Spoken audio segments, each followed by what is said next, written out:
constituents. I will give way once more times to the lady here. I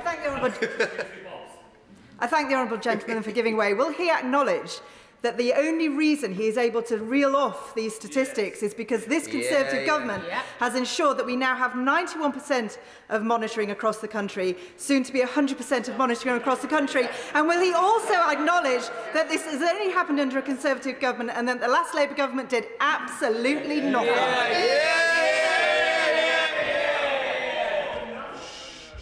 I'm not one to offer McMahon to the Conservative benches, but I would just say this.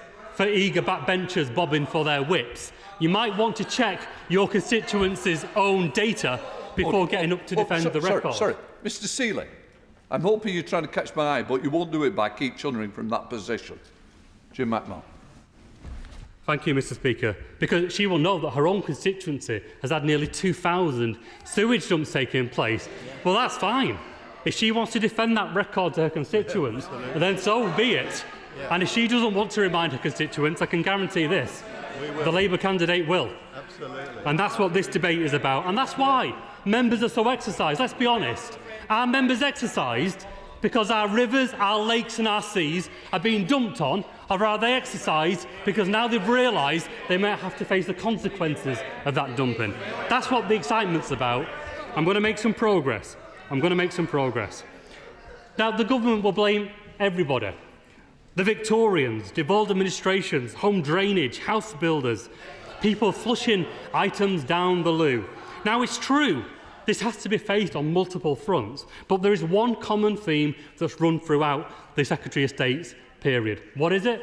They never take responsibility. It's always somebody else's fault. It's never at the door of the government. But let me be clear. The levers of power were always there to be pulled.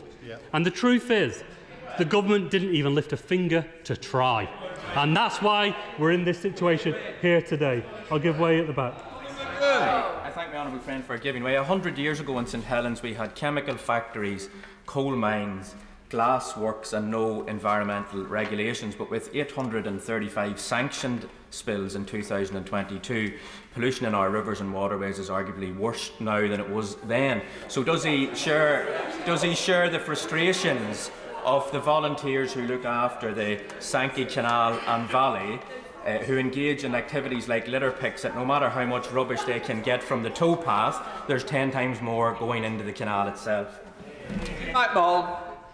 It's a really important point, for many of our urban communities, because many people think, well, this must be an issue that affects our seas, our national parks, but it goes to every community. If you live in an urban community, the stream near your home, the canal network is being dumped on. And for many communities, that's all they have. That is their bridge to nature, and it's being treated with such disrespect by this government in a way that can't carry on. And I want to just return to this issue of the levers of power, because quite a lot of what I hear is that the scale of the challenge is overwhelming. To face it is far too great a mountain to climb. But economic regulation of the water industry in both England and in Wales has always been controlled by the Tories here for the last 13 years, treating England and Wales as an open sewer. And that's a lever that could have been pulled to improve water performance, holding water companies to account and resourcing the work needed to combat sewage pollution in England. Well, I hear the Environment Secretary chuntering, and hopefully she's going to address this, to be absolutely clear about where power sits in our democracy, where government responsibility sits when it comes to water. Firstly, economic regulation, the levers of power, the purse strings are not devolved at all to the... Order. I've got a point of... I hope it's a point of order, Mr. Cairns. Thank you, Mr. Speaker. I seek your guidance as to whether the Shadow Secretary of State may have inadvertently misled the House. He said moments ago that water policy and environmental policy were reserved, and he gave the impression that they were reserved policies, where really they are devolved policies. Maybe, I suspect, Mr. Speaker, that he might be embarrassed that the Welsh Government have not acted in this space, and that he is seeking to obfuscate responsibility. I want to know. I've told you before, when I stand up, I expect you to sit down. And when I start to speak, I don't expect you to carry on speaking. Mr Kearns, you've been pushing your luck for quite a few weeks, and I'm quite serious now. When I stand up, I hope that in future you'll take notice, because we will make sure you do it. And I don't want to get to that point, but you're certainly pushing me towards it. First of all, I'm not responsible for what the Shadow Secretary of State says. What I would say is the Secretary of State has heard your point, even though it wasn't a point of order. I will now leave it with the Shadow Secretary of State. Jim McMahon. Thank you. I'm not sure if Parliament can do some kind of induction for Conservative members into how Parliament works and where power sits. But to be absolutely clear, listen, the House of Commons Library are really good at providing briefings for MPs. Let's be really clear. Economic regulation. The economic regulator Ofwat reports only and solely to the Environment Secretary for UK. That's a matter of fact. That isn't devolved. It's for the UK. And it's the economic levers of power that have allowed £72 billion of shareholder dividends to go out the door on one side, while England and Wales have been turned into an open sewer on the other. That goes right to the door of the Secretary of State for Environment. And I credit Labour in Wales for their record in leading on nature and leading on the environment. And like me, they are saying that whether it be England or Wales, every part of the land that we care about, that we love, where working people have a right to a decent life, should be kept in a good check and with the respect that it deserves. Now, I'm going to make some progress. Now, I think Conservative MPs should see this as a second chance. Everyone deserves a second chance. Let's take our mind back to the first chance, which was the passage of the Environment Act, an amendment that Labour backed that would have placed a legal obligation to progressively bring down sewage dumping, blocked by MPs on this side who voted against it. So fallen at the first test, but we believe in second chances. And today provides that second chance to right that wrong before and to get behind Labour's plan to clean up the Tory sewage scandal today.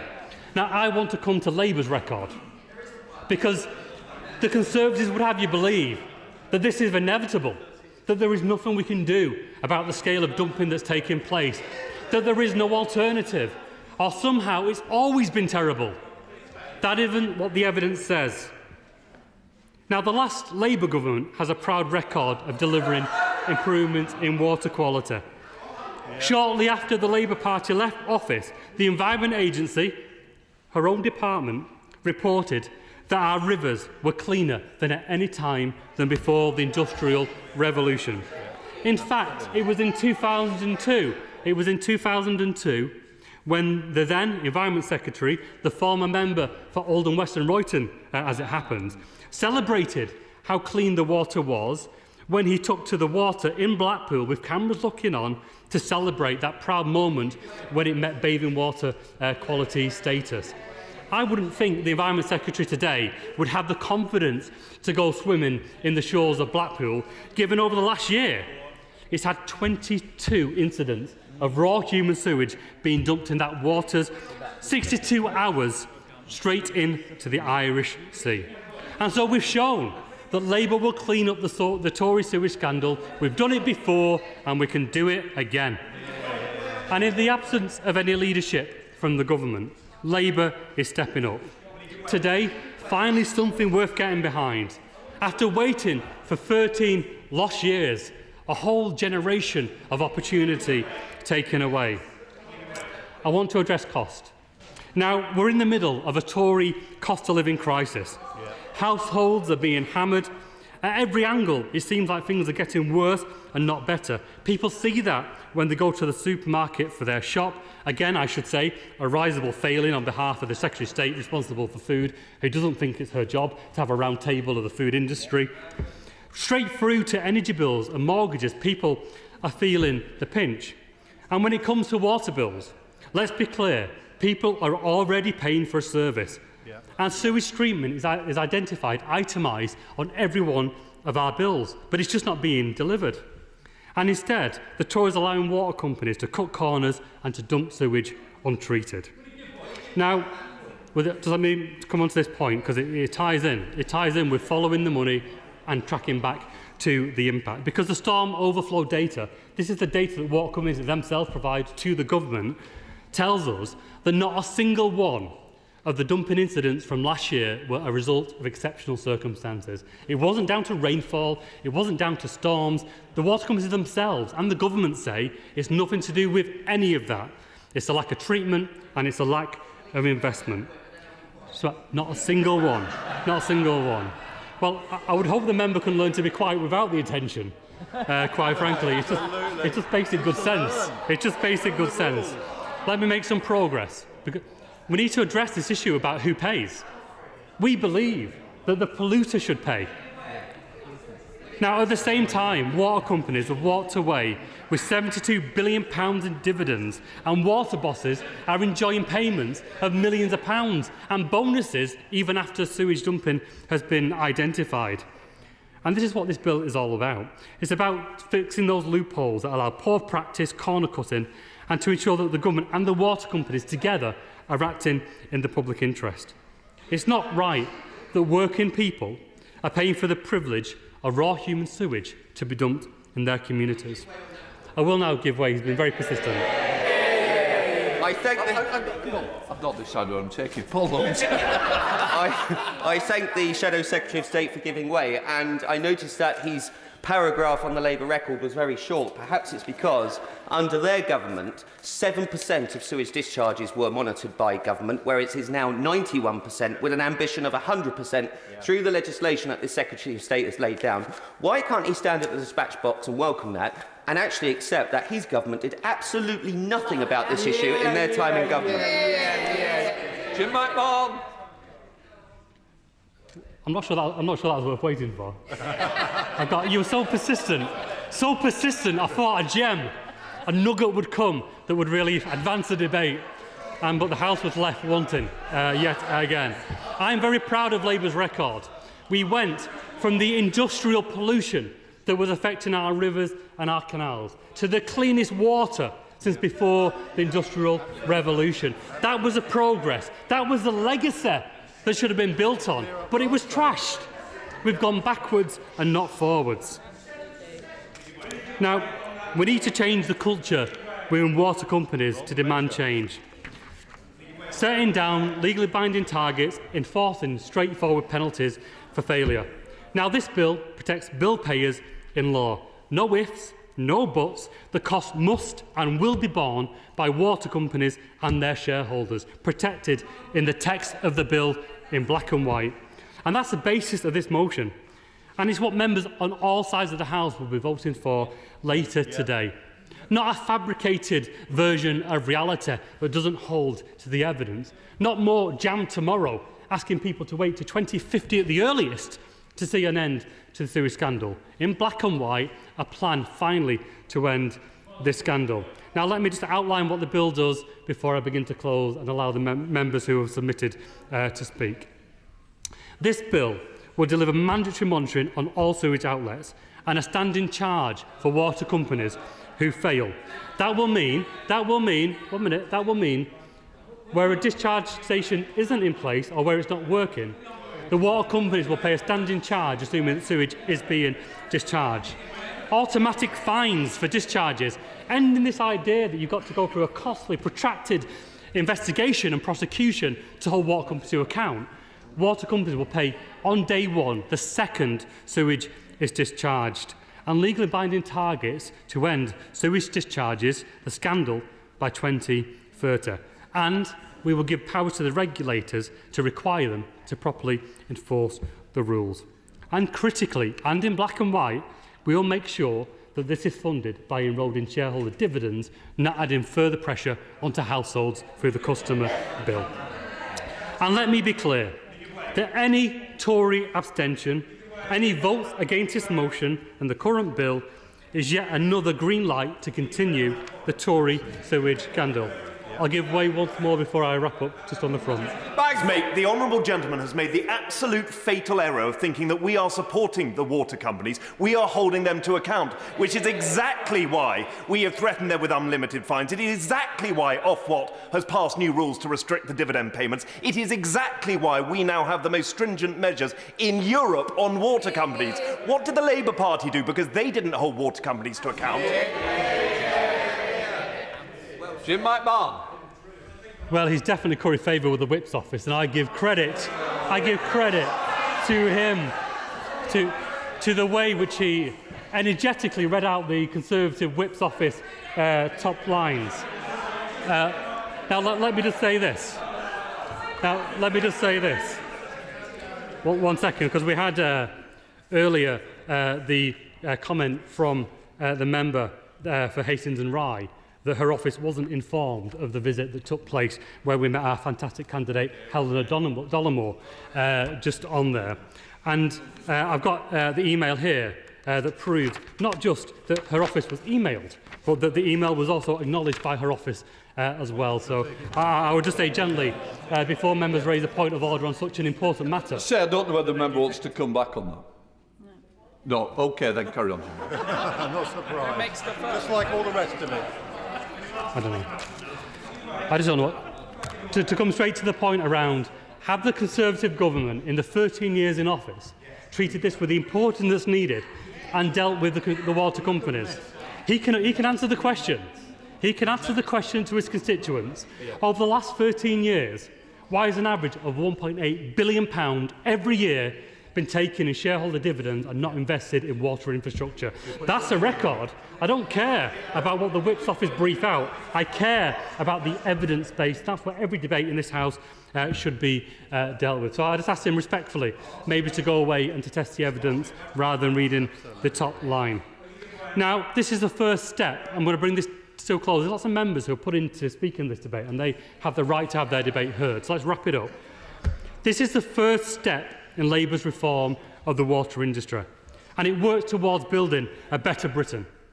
But after 13 years, the Tories have run out of road, they've run out of ideas, and they've run out of time.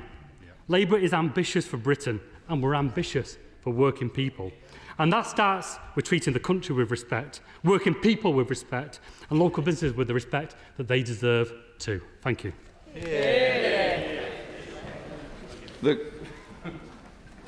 The question is, that's on the order paper. I call the Secretary of State, Dr. Therese Coffey. Thank you, Mr. Speaker. The public are rightly disgusted by the excessive sewage discharges from storm overflows. So am I. So are my colleagues on this side of the House. Indeed, I think that's true across everybody in this House. And so is this government. And that is why we have taken more action than any other government on this issue. We created our storm overflow discharge plan with an impact assessment showing it will require the largest ever investment by the water industry of up to £56 billion. And last month we set out our new comprehensive integrated plan for water to deliver clean and plentiful supply for people, businesses and for nature, building on the significant investments already made and the progress we've already made since 2010 in cleaning up our waters. Nearly 3 in 4 beaches are rated excellent for bathing. That's up from just half in 2010, when Labour left power. We've taken on the micro and single-use plastics that are a plague for marine life. We are supporting the super sewer in London that is taking over 10 years to construct. And there's consistent action right across the country on cleaning up our waters. And that is why we are seeing much-loved species like seahorses, otters and seals returning to our rivers and seas. But it's by requiring water companies to start monitoring that we unveiled the scourge of sewage. It was a Conservative minister, Richard Benyon, a Conservative minister, who ordered that. And by the end of this year, all CSO outflows will have monitors, not by 2030, but by the end of this year. And informed by monitoring, we are now in the situation where the water companies are under active criminal and civil investigation by the Environment Agency and Ofwat, the largest investigation ever. And that is why, Mr. Speaker, I move the amendment in my name and that of the Prime Minister. Because, Mr. Speaker, this government has already taken action.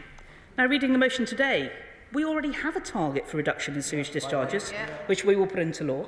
We've already consulted to remove caps on financial penalties, and we've already undertaken an assessment of sewage discharges.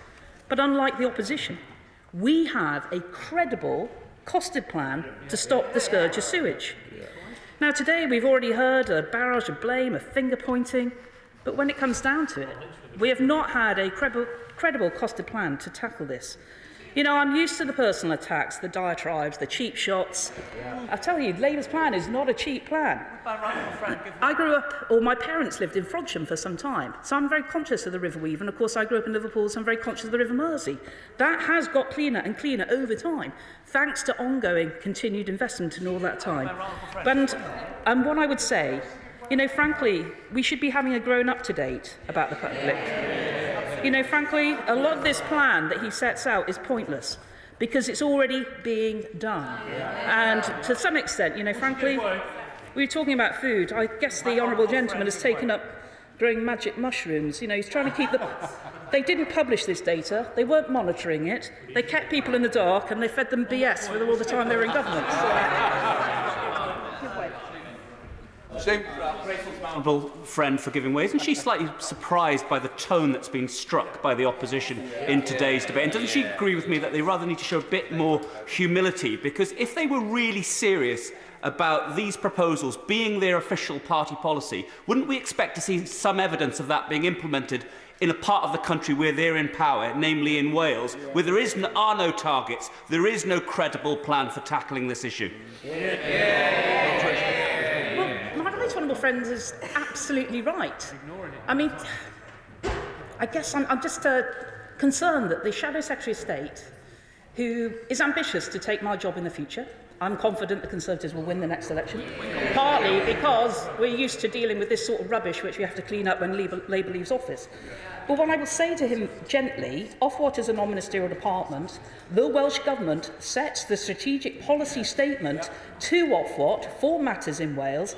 It is a devolved matter, and he should be aware that, of course, he's dragging the Welsh Government into this today, but he should be aware that they have, in 2022, they had on average 38 spills per outflow in Wales. In England, it was down to 22. So just to say, this is not a straightforward issue to tackle. And I have to say, Wales are not doing well at it. But I'm not going to blame them out loud. I'm conscious they'd be better following us and having a credible costed plan instead of looking to Westminster. I'll give way to the Honourable Lady. Caroline Lucas. Well, I'm grateful to her for giving way because the complacency she's demonstrating is frankly shocking.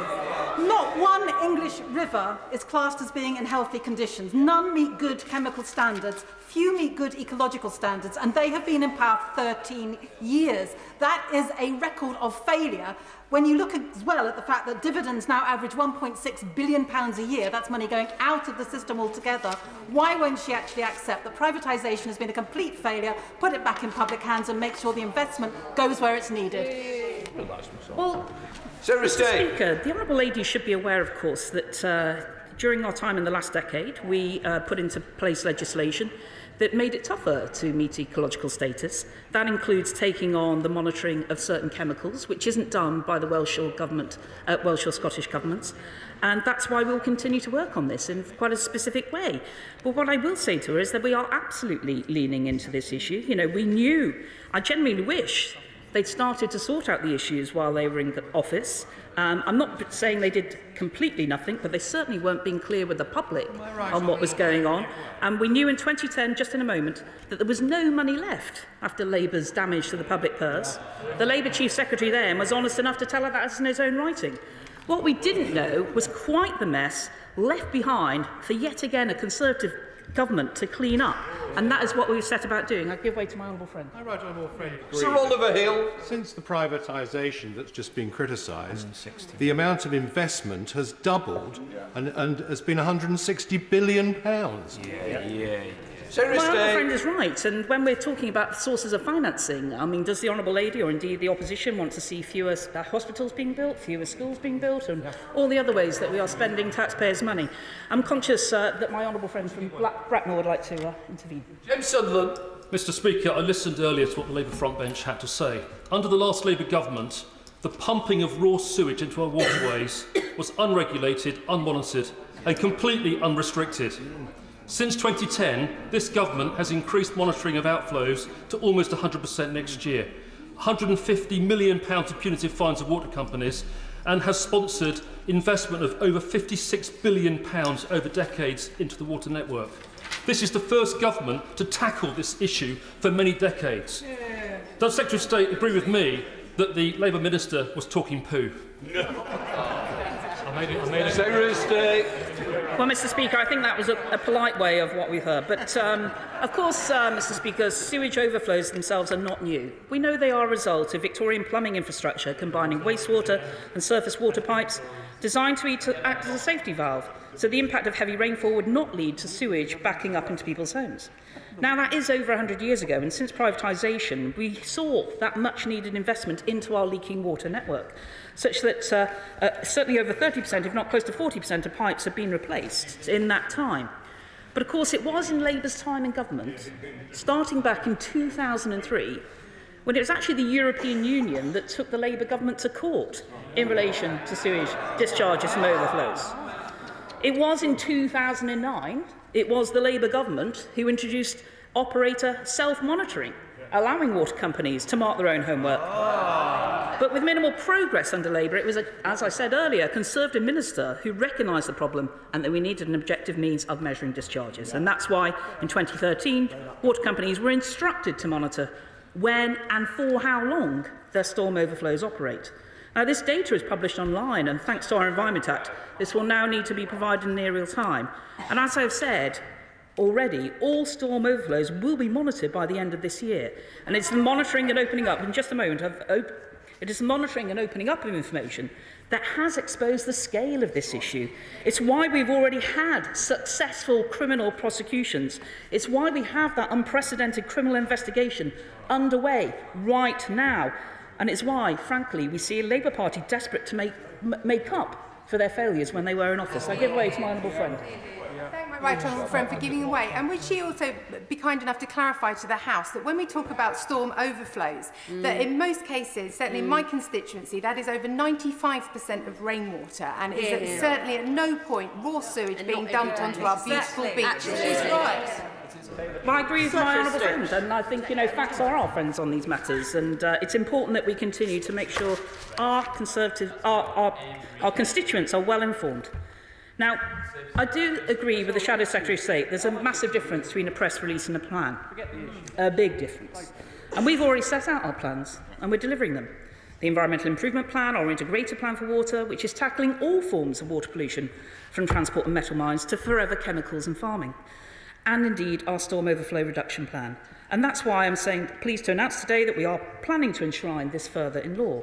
And through the Environment Act 2021, we will legislate for a clear target on storm overflow reduction in line with our plan. So that clear, credible, in just a moment, and costed legally binding target, that will add to our transparent and determined approach to solve this issue, while also being careful with consumer bills. I give way to the Honourable Lady. State for giving way. She will know, because she grew up in Liverpool, she'll know how beautiful the constituency of Wirral West is. It's a coastal constituency. The Rivers Trust found that a sewer storm overflow in Caldy spilled 75 times for a total of more than 1,700 hours in 2022, discharging directly into the Dee estuary. This is a very beautiful part of the world. It's somewhere people go to enjoy the beach, to let the children play on the beach, they enjoy water sports and so forth. It's also very important environment. This is meant to be an intervention, it isn't a speech. If she wants to intervene, it has to be really, really brief. Secretary of State.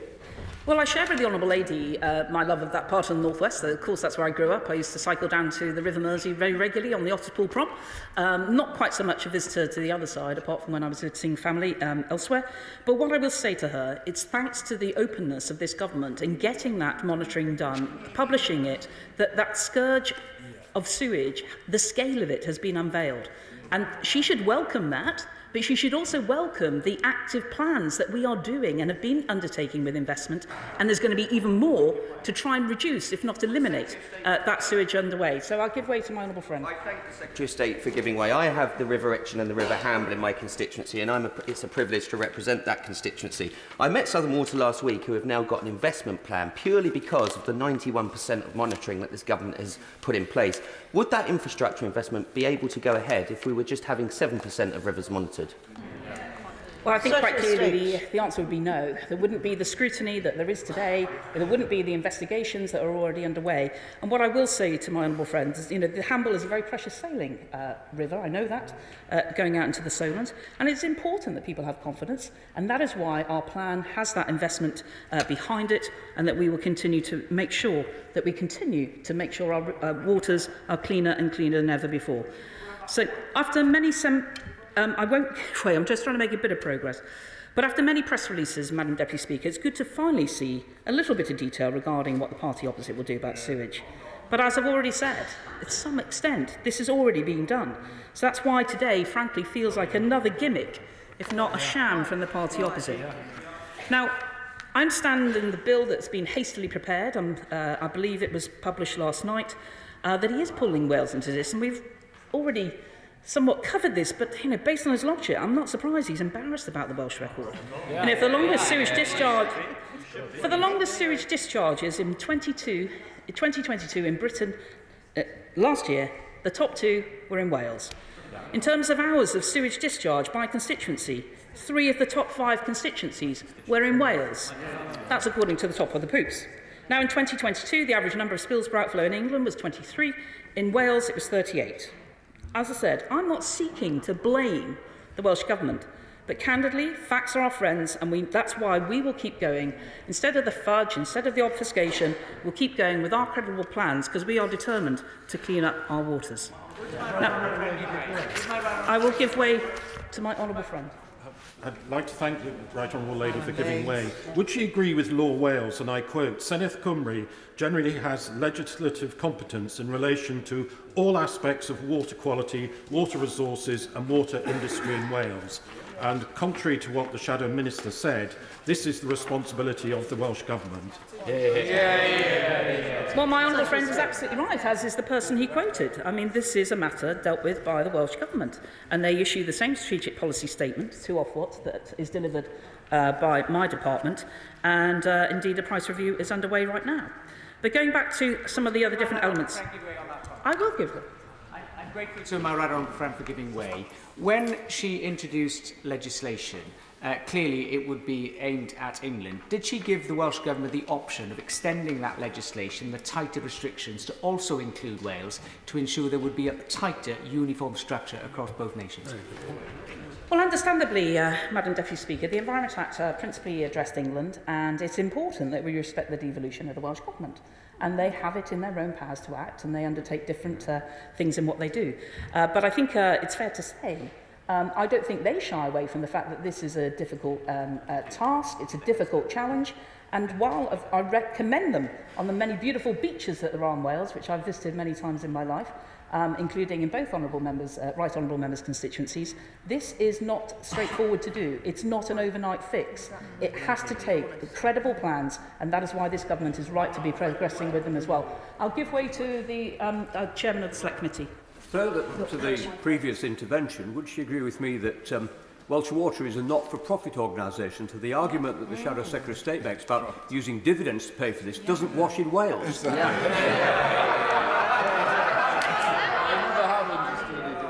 Well said, my right honourable friend. I give way to my honourable friend from Devon. Thank you for giving way, Secretary of State. East Devon residents are rightly disgusted by sewage in our waters, and so am I. I'm glad the Secretary of State agrees with that. I live by the sea in Sidmouth. I've repeatedly called on South West Water to clean up their act and our water. They've been fined millions thanks to this government, and they shouldn't ever reward failure with bonuses. Does my right honourable friend agree with me that if they don't clean up their act, they must face the full force of the law, including unlimited penalties? Well, I absolutely do agree with my honourable friend, and that's why we had the foresight in the Environment Act. We listened to the regulators. We wanted to understand what it was. They often asked us to make sure they could have the powers in the future to link dividend payments to performance, including environmental performance. That is being done. It's why also we're going ahead, or we've completed the consultation. We now need to review it. And it is my intention, we know that the preferred intention is that the Environment Agency will be able to uncap or have unlimited penalties, and I think that will be welcomed by his bill payers. Now, Madam Deputy Speaker, yes, I will. Sorry, I said I'd come back to the honourable gentleman. There we go. Secretary of State, and I've listened intently to what she's had to say, and I admire her confidence, actually, but it's not confidence that's shared by, certainly my constituents and a lot of the public out there, about just what the condition of our rivers are like. So can I invite her to perhaps come down to my constituency to look at the River Avon, perhaps Donna Cosy do a gummer and actually get in the water and just see how terrible it is. I missed one of the words that the honourable gentleman said. Oh, right, okay. So what I will say to the honourable gentleman, I think I am in Stratford-upon-Avon in a few weeks' time, so I may well be able to find time to come and visit him. But I have to say, Madam Deputy Speaker, I have a lot of rivers and, of course, the sea in my own constituency, Suffolk Coastal, which stretches from the Orwell in the south to the Hundred River at the very north, with many rivers in between. I'm very conscious of how important this issue is to our constituents. I'm very proud of the fact that the beaches in Felixstowe have had excellent bathing water status pretty much since the whole qualification arose. I'm also conscious that the beach in Southwold Deans fell out of that status, and that's why I intervened as a local MP with Anglian Water to clean up the treatment works in Southwold, and now I'm delighted to say they're back with a 3-star. So it is a case of making sure that we have targeted activity, but overall what I expect as Secretary of State is that we get the plans coming through for every storm overflow that I've requested from the water companies by this June. Give way to my honourable friend. I'm very grateful to the Secretary of State. My father is a civil and structural engineer, and I've actually engaged with him on the topic of sewage pollution very regularly. But I actually think one of his more familial aphorisms is important, which is to fix a problem, you've got to know about it. So does she agree with me that actually the idea that we now have 90% knowledge of what's going on that allows us to prioritise plans is a key achievement of this government? My honourable friend is wise in her years, and she is absolutely right. It is a case of trying to make sure we have that information. And I repeat, it was a decade ago that this started, of getting that information out there. And it's why in the Environment Act we've also legislated to allow us to make sure we have near real-time information being made available too. Now, I'm conscious that my honourable friend from the Isle of Wight has wanted to intervene. Thank you very much indeed. I listened very closely to the opposition speech, which I have to say was pretty poor. Yeah. And considering I've listened to quite a few Labour speeches in my time, that takes some beating. Can the Secretary of State shed any light on why a Labour Party that hates privatised utilities would allow self-monitoring of water quality unless it was to hide a problem? Well, what can I say? When the Right Honourable Member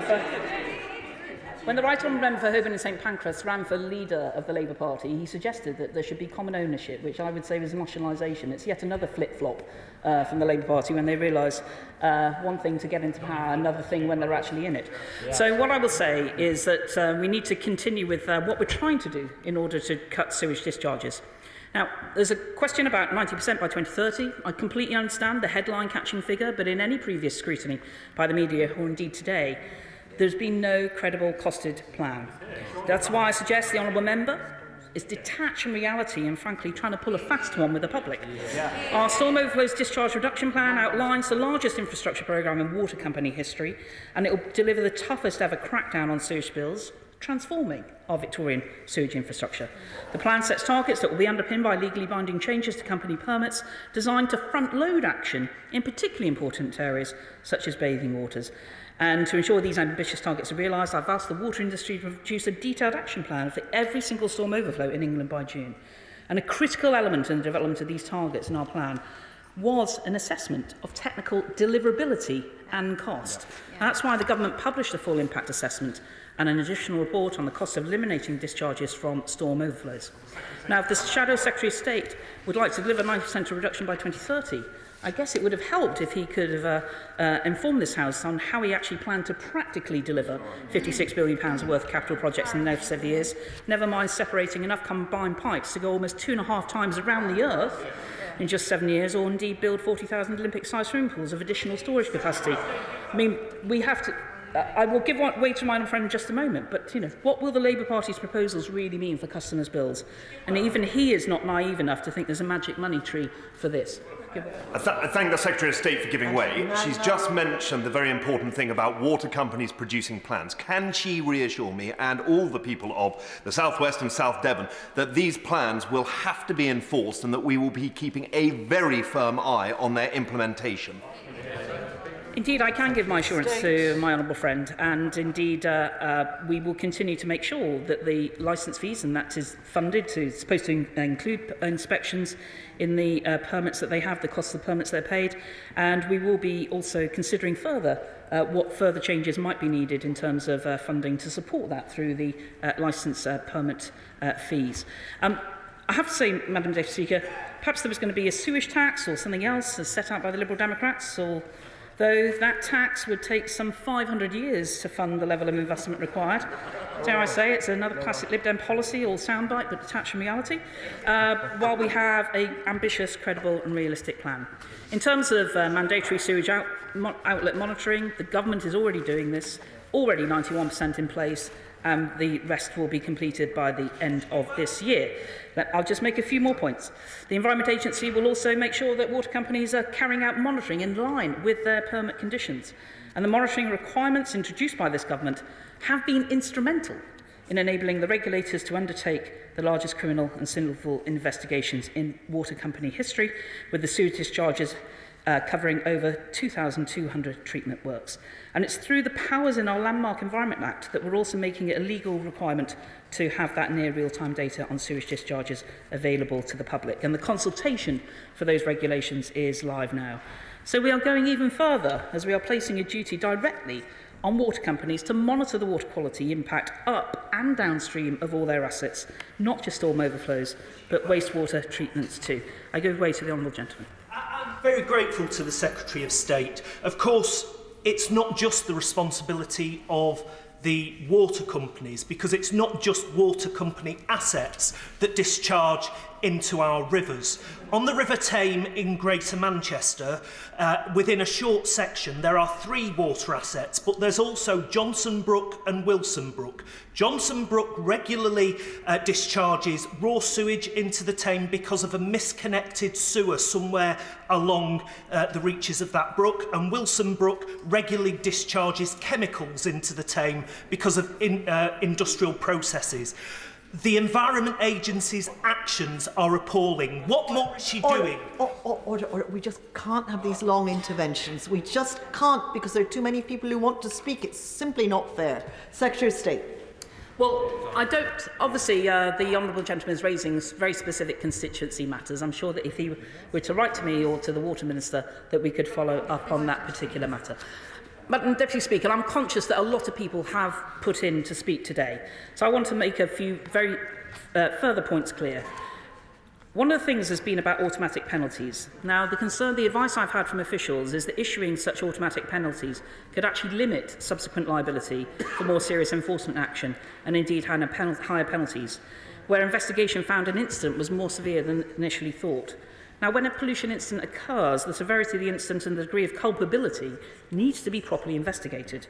And it's through that proper investigation that the Environment Agency can determine the most appropriate response, including criminal prosecution for the most serious incidents. I'm sure this is well-intentioned, but it strongly risks effectively making enforcement weaker and potentially letting the most serious polluters off the hook. Water companies must be liable for any illegal activity. Polluters must pay, and that's why since 2015 we've had over 50 prosecutions by the Environment Agency. They've secured court fines of over £140 million, including a record-breaking fine of £90 million handed to Southern Water. And that's why we're also going further to ensure water companies face substantial penalties, which are easier to deploy than going through the courts. And we're consulting on the reforms to the civil penalties the Environment Agency can issue to make the process quicker and easier. And as I've already said, the government's preferred option is to remove the cap on penalties entirely. That would pave the way for unlimited penalties for water companies that break the rules. I'm conscious many people want to speak today, so in this regard, Madam Deputy Speaker, there is a lot more I could have said. I know that we listened to the Honourable Gentleman for over half an hour earlier, and it is important that other people can contribute to today's debate. It is the role of Ofwat to scrutinise proposals from the water companies to ensure that customers get good value for money. We will continue to do other activities like trying to reduce the cost of these projects overall.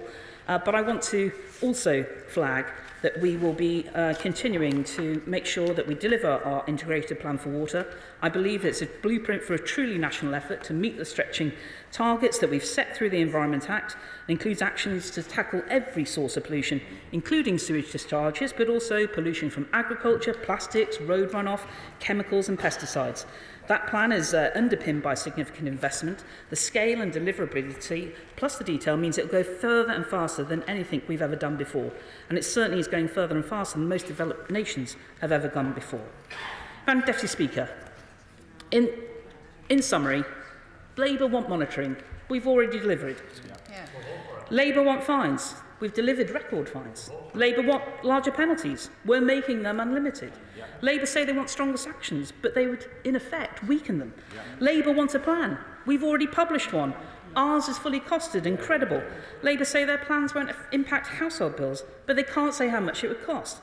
It was a Labour government that was taken to court by the European Union for allowing discharge of sewage. And 13 years in Wales, where Labour are actually in government, they're discharging sewage almost twice as often as in England. That's not a plan. It's an uncosted political game and a recipe for tripling the average water bill. I do encourage the House to support our amendment today. I also encourage to stop the false attacks, to focus on delivering cleaner water. That's something all our constituents want. The original question was as on the order paper, since when Amendment A has been proposed as on the order paper. The question is that the amendment be made.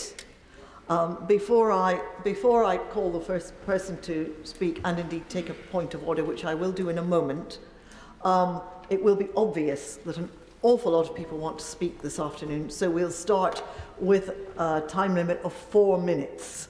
I'm sorry, not 5, 4 minutes, which will quickly go down to 3 minutes. So I advise most people sitting in the chamber to look at their notes and cut them in half. Point of order, Sally Ann Hart. Thank you, Madam Deputy Speaker, and I would like to apologise to the Honourable Member for Oldham West and Royton. I understand he emailed my office on the 7th of September last year and received a response. Thank you. I'm grateful to the Honourable Lady for setting the record straight with that point of order, and I see that the Honourable Gentleman has acknowledged her apology. Thank you. Let us continue with the debate. 4 minutes. Chris Evans. Thank you, Madam Deputy Speaker. In September 2021, I stood in this place and called for an investigation into the activities of Dŵr Cymru Welsh Water. I asked for Ofwat to investigate their practices and also the Department for Environment, Rural Affairs. I did this because the responsibility for parts of the Wirral, Cheshire, Gloucester and Herefordshire. This was based on an appalling customer service record, which has seen communities where their water is cut off for days and rivers being polluted with sewage. I'm sad to report, not only have these calls been met with a deafening silence, but things have got worse. The River Gower, Tawy, Teifi, Usk and Taff, and even the River Wye are among the 6 most polluted rivers in the UK. What they all have in common is they are the responsibility of Dŵr Cymru Welsh Water. Last month, research found that raw sewage was discharged into Inslwyn for over 9,179 hours, and within 1,850 individual sewage dumping events. Even Natural Resources Wales have said that there will be no salmon in Welsh rivers in the next 20 years. So what is Dŵr Cymru's response to this record of shame? It is to reward the Chief Executive with a bonus of $232,000. This is on top of his basic salary of $332,000. This is a company, Madam Deputy Speaker, serving some of the most deprived and isolated communities in the country. Indeed, when I wrote to him querying his pay, he was very proud to tell me he'd worked his way up from apprentice. But as he said, it wasn't me who decided on my pay, it wasn't determined by me, it's not even influenced by me. Then he goes on to claim that he's pretty much the lowest paid of his peers in England and Wales. Try telling that to the customers who are struggling to pay the second highest bills in the country. Just over the border, Severn Trent Water charge some of the lowest bills. The worst thing is it's impossible to switch suppliers. Mr Perry is not an isolated case. Between 2021, 3 executive directors were paid bonuses of £931,000. At the same time, raw sewerage was dumped into Welsh rivers 100,000 times. It all adds up to the same thing. Do Cymru Welsh Water are profiting from pollution? I'm grateful to him, and very briefly, can he explain to the House why the report that we're expecting from the Labour Welsh Government on storm overflows is so late? Well, I think he'd refer that to the Welsh Government. And thank him for his little bit of mischief there and the extra minute he's just given me. It is my sincere hope that if this motion passed, we will see the end of these unwarranted and unfair bonuses, while by imposing uncapped fines on these companies for polluting our beautiful rivers. For me, it goes much deeper than simply profiteering. I grew up like many people along the River Taff. I can still remember to my young mind, as I looked into the river, the colour of the rainbow. To me, it seemed rainbows lived in the river. But they were not rainbows, Madam Deputy Speaker. They were the thick film of oil polluting our rivers. That was over 30 years ago. Since then, our Welsh valleys have become green and beautiful, with a new emerging tourism industry. It's not uncommon to see fishing, kayaking and wild swimming as activities, but all this is at risk. It is amazing that we have spent so long cleaning up our rivers that all this work is being undone by the work of one company. Although I have to hand it to Dual Cymru Welsh Water. They're very good at crisis communications. After all, according to their chief executive the past year, the company has spent over £800,000 on advertising and public affairs. Even when I spoke out about them some 18 months ago, their public affairs officer sent an email within minutes of me sitting down defending their practices. I will say they are busy, whether they are sending endless emails to politicians, I'm grateful to the Honourable Member for giving way, and I understand and share many of the concerns that he's highlighted. But does he recognise that the legislative responsibility for restrictions lie with the Welsh Government in this area? And does he share my concern and disappointment that the restrictions in Wales are nowhere near as tight as my right honourable friend, the Secretary of State, is proposing to introduce in England, and that we should introduce a common system according to the high standards my honourable friend, my right honourable friend has said. I have to say, the Honourable Gentleman, he'd probably enjoy my speech because he would think that this is the responsibility of the Welsh Government, but I do think this goes much deeper than this. I mean, this pollution affects us all, affects our children, it affects everybody. I think we have to find a way to work together on this. And I'm not going to stand back just because Dual Cymru hide behind the fact they're a non-profit and allow them to carry on with this. Something needs to be done, and something needs to be done now, and that means working in partnership with this government and the Welsh Government, and I would support any measures to work together on this, because I think this goes much deeper than what we are doing at the moment. Well, of course, they like to suggest tweets as well, I should mention, they're highlighting schemes they're imposing to save customers money. At the same time, they run television adverts with helpful tips for saving money, all under the banner for Wales, giving the impression they are somehow linked to the Welsh Government. To top of my frustration with this company, I had a request from the polling company Ipsos Mori, as many of us do. Of course, the companies who fund these surveys remain anonymous. However, it doesn't take much to deduce when you are asked questions like, how would you rate Dual Cymru's Welsh Water performance? Do you know about their plans to end pollution in Wales? It doesn't take a genius to work out who's funding these surveys. When I complained, I was told again by the Public Affairs Department with an apology I should not have been contacted because of my views on the company. The money for this type of work would be better used on improving their service rather than their reputation. Madam Deputy Speaker, as I said, it is difficult to speak out on this matter, but I do genuinely believe things need to be done now. Mr Perry, when he faced the Senate committee, said, "Sewage discharge is not where we want them to be. People are paying an average of £499 a year for their bills. They desperately need return on that bill, and I hope by supporting the opposition motion today, they will have some sort of recompense for what they're going through." Thank you. Philip Dunn. Thank you very much, Madam Deputy Speaker, and it's a pleasure to follow the Honourable Member for Islin, and I actually welcome what he said about trying to work cross-party to solve this problem, and that, frankly, is what I have been doing, Madam Deputy Speaker, since this Parliament began. Indeed, I don't want to dwell on the private member's bill that I introduced over 3 years ago, but it is surprising that it's taken the honourable gentleman, the member for Oldham West and Royston, 3 years to come up with his own private member's bill, which suggests to me, once you've read it, that he has not read the Environment Act that was introduced by this government a year and a half ago.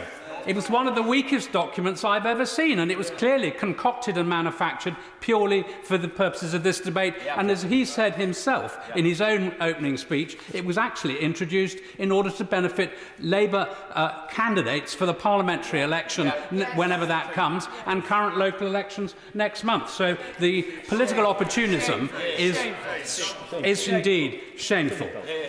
However, in the spirit of seeking to focus my remarks on something useful, I am going to try to dissect some of the specific errors as I see it in this bill.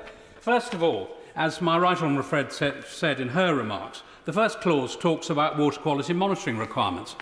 The Environmental Audit Committee report that we undertook 2 years ago, Water Quality in Rivers, specifically called for improved monitoring of our waterways. We've heard already that that was introduced as a direct result of the Conservative then Rivers Minister, Lord Benyer, to introduce monitoring, and we're nearly at 100%. We called for monitoring upstream and downstream of the impact of discharges into rivers, and that's precisely what was included in the bill. This proposal seeks to accelerate that clause to bring it in effect from the 1st of October. That is completely unrealistic. We haven't yet agreed the technical specifications to be able to test the water for the 4 parameters, so there is no supply chain in place to be able to do that.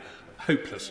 Second clause talks about adverse impacts and seeking to accelerate and define the progressive reduction of sewage discharges, which is another clause in the Act, trying to bring 90% of such discharges to be prevented by 2030. The Secretary of State has already pointed out that there is no clarity on how much this will cost. We know it could cost hundreds of billions of pounds, £1,000 on a customer bill, and would divert the entire construction industry into fixing this problem in this country. So during the next 7 years, which hospitals, which schools would not be built as a result of this Labour measure? I'm happy to give way. The right honourable gentleman, but he's making that extraordinarily important point about finding the balance of attracting investment into companies while ensuring that work is delivered to ensure that we are addressing this problem. Do you think we can go further into encouraging water companies to keep that balance in order? Come on to that in a moment. He makes a very valid point that in order to invest the billions of pounds that are in the sewage reduction plan, the water companies can't put that. There's not enough dividend income to pay for that, as the Labour Party fancifully suggests. They can't put all that bill onto customers, so they have to be able to go to the markets that are actively looking to invest in green projects of this nature. So the money is there, but it's only through the private sector that this will actually get delivered, in my view. So he talks in the third clause about financial penalties, Labour calling for penalties for the use of storm overflows.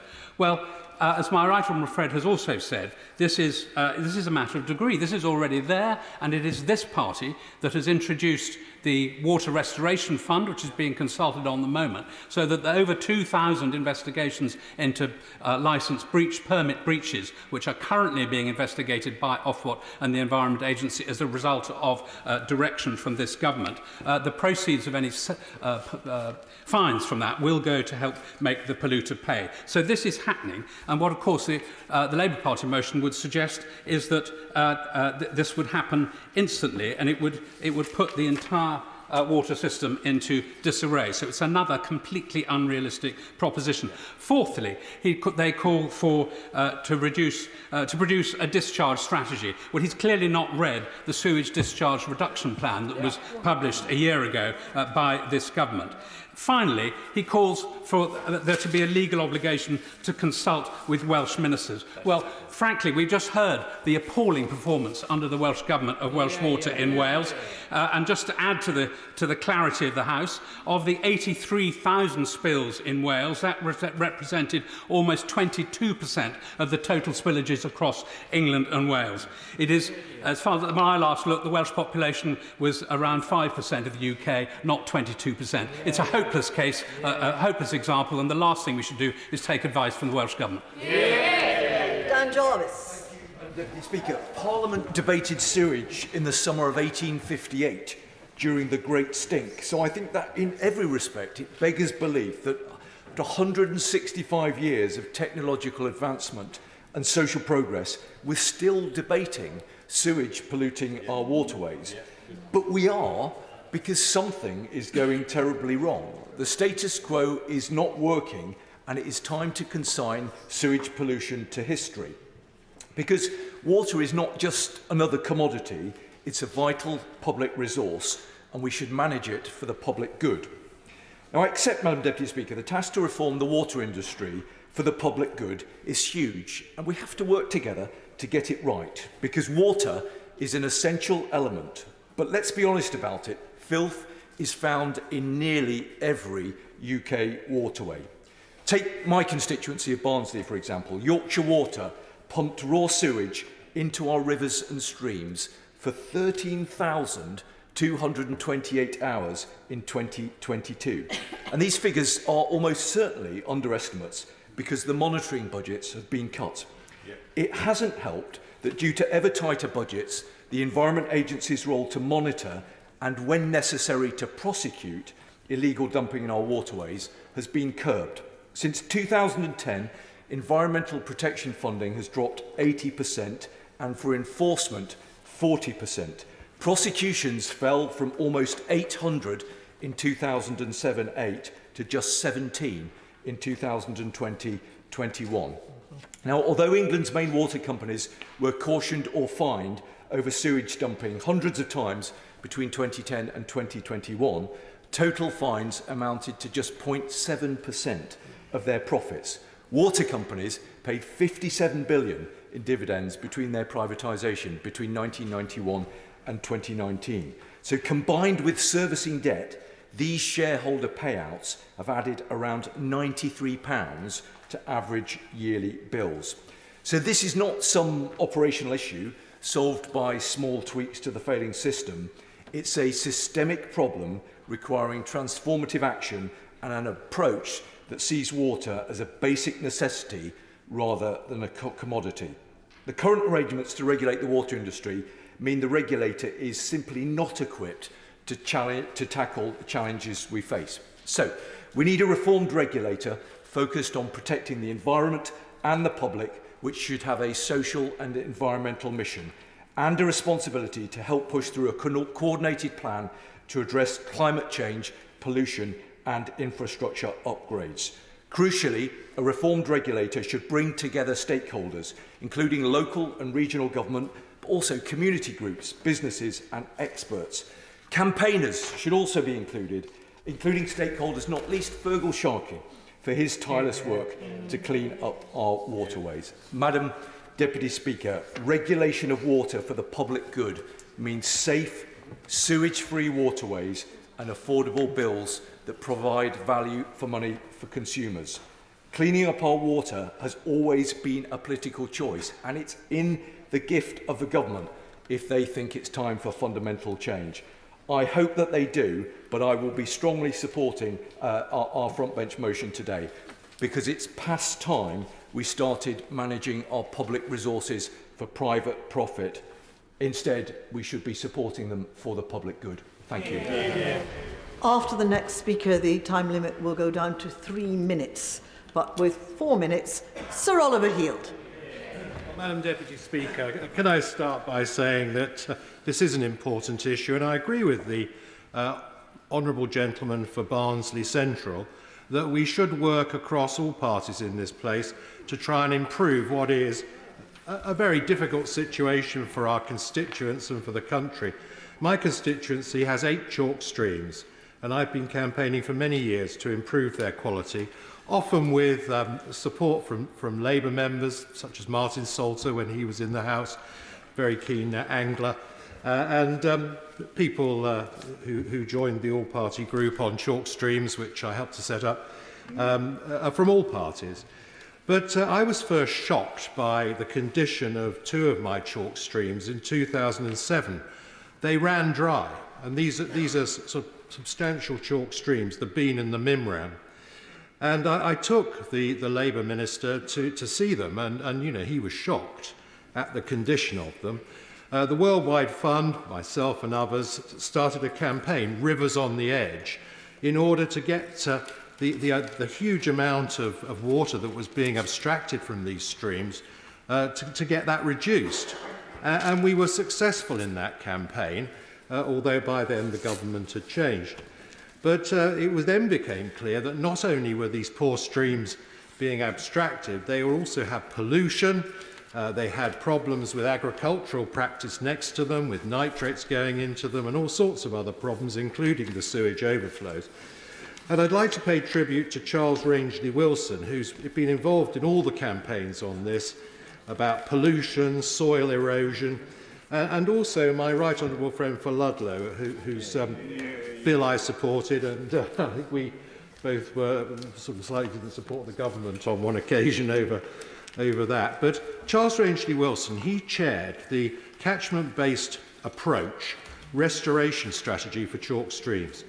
And this is a very good document, and I think that the government is very supportive of it. I know that my honourable friend for Taunton Dean came to the launch of it at the River Mimram in my constituency. It's a national chalk streams strategy. And although many of the recommendations in it are not just about this problem of sewage overflows, it does cover that. And the government has taken powers in the Environment Act and the Agriculture Act, which would enable this catchment-based approach to tackle the range of issues involved in river quality. And I think the water plan, which has been released recently, shows where the investment would be, that there would be fines imposed, and the reinvesting of money in improving water quality. One of the main recommendations of that was to have some sort of protection and priority status for chalk streams. And I know my right honourable friend's concentrating on water generally, but Lord Trenchard does have an amendment to the Levelling Up Bill, which I wonder if she might be prepared to look at. We know that the state of our rivers and streams now is not what it should be, but in those years between 2000 and 2010, we really didn't know, because there wasn't the monitoring. And it was a sense of shock that our rivers were in the state they were. And I just welcome the fact that the government is now being transparent, is committing to targets, and really taking this on. Time limits now reduced to 3 minutes. Mike King. Thank you, Madam Deputy Speaker. Pope Francis said in 2015 in his encyclical Laudate Si that the earth, our home, is beginning to look like an immense pile of filth, and he was not wrong when it came to the rivers in the UK. And can I thank my honourable friend, the Secretary of State, Shadow Secretary of State. He came on behalf of the member of Stretford-Urmston and member of Withington, where we met recently at Jackson's Boat on the Transpennine Trail on the River Mersey in my constituency.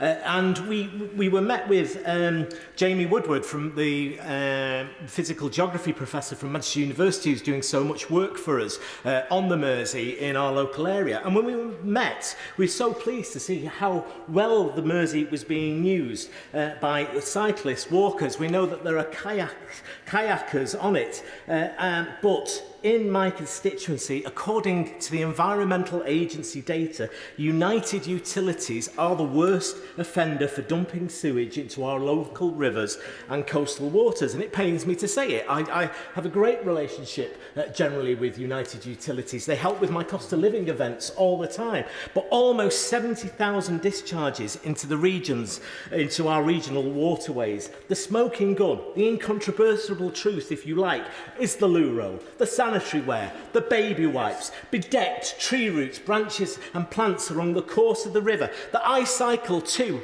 from my constituency to Stockport, my honourable friend's patch, every week and see it with my own eyes. The idea that the Secretary of State, and I may have misheard her say the River Mersey is getting cleaner. Greenpeace recently said it is more polluted than the Great Pacific Garbage Pact from a recent scientific investigation that they did. Now, her honourable friend next to her has done great work in the floodplains and flood alleviation, so I'm not just making a party political point. The River Mersey rises in Stockport and heads through the northwest to Liverpool Bay. In 2022, it was 70 miles of pollution, with raw sewage being pumped into the water 1,187 times, with the pumping of untreated human faeces and urine happening for 3,346 hours. Now, this is too important for us all. There are existential consequences for our environment, for our public health, and for business that rely on the beauty and the nature to attract business and investment.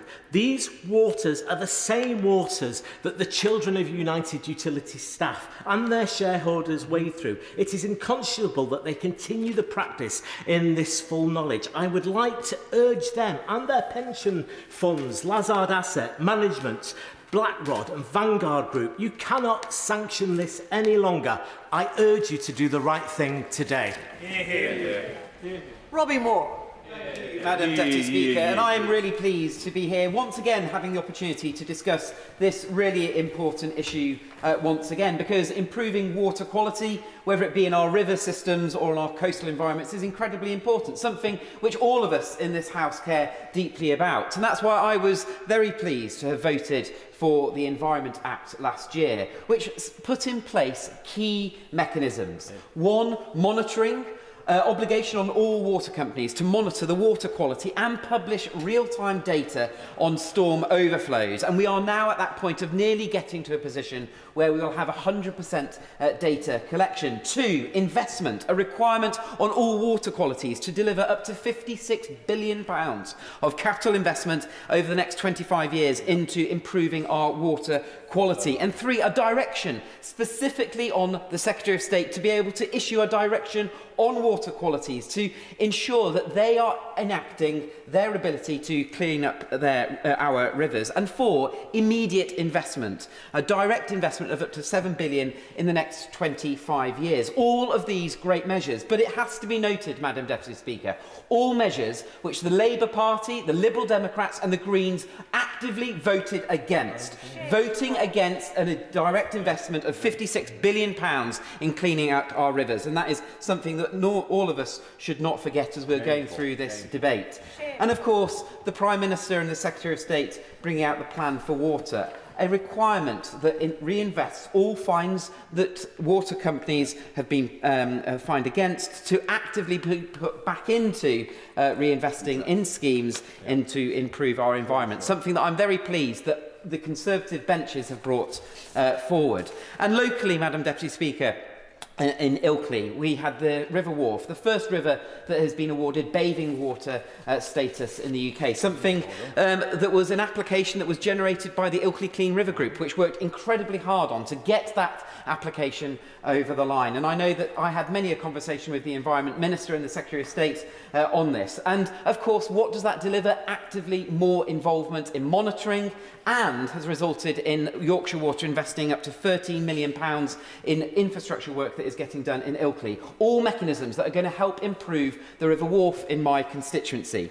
So I am very pleased about the Environment Act, measures that we have brought forward, but I am incredibly disappointed that the Labour Party are using this opportunity to proactively do something that we all on this side of the House are doing already, bringing forward positive measures that are going to help clean up our river systems. And it's disappointing that once again the opposition are choosing to play party politics over something that is much, much more important to our constituents about cleaning up our river systems. Samantha Dixon. Thank you, Madam Deputy Speaker. We all dream of crystal clear rivers winding their way through the beautiful British countryside into our towns and cities and out into a clean and glistening sea. Sadly, this isn't the image that constituents up and down the country are familiar with. Instead, they're faced with the reality of endless hours of raw sewage being dumped into our rivers. The government has been weak on water companies and soft on sewage. As a result, our rivers and seas are plagued by sewage, agricultural runoff and diffuse pollution. Analysis shows, shockingly, sewage dumping is taking place every 2.5 minutes.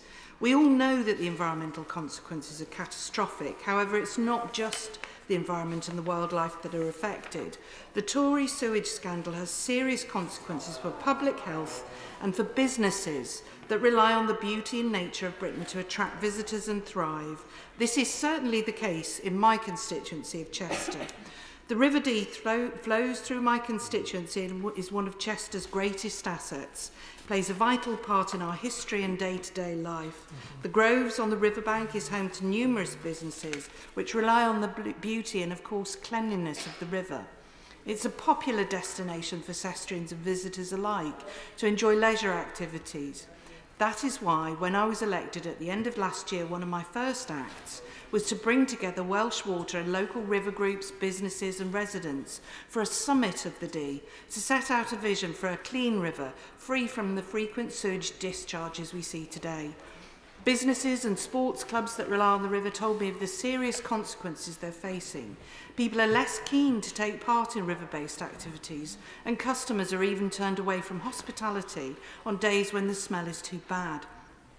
Chester businesses are losing trade as a direct result of the government's sewage scandal.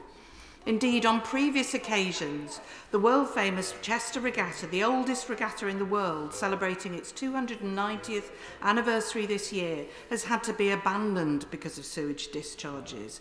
I sincerely hope by the time of the 300th anniversary, sewage discharges will be a thing of the past.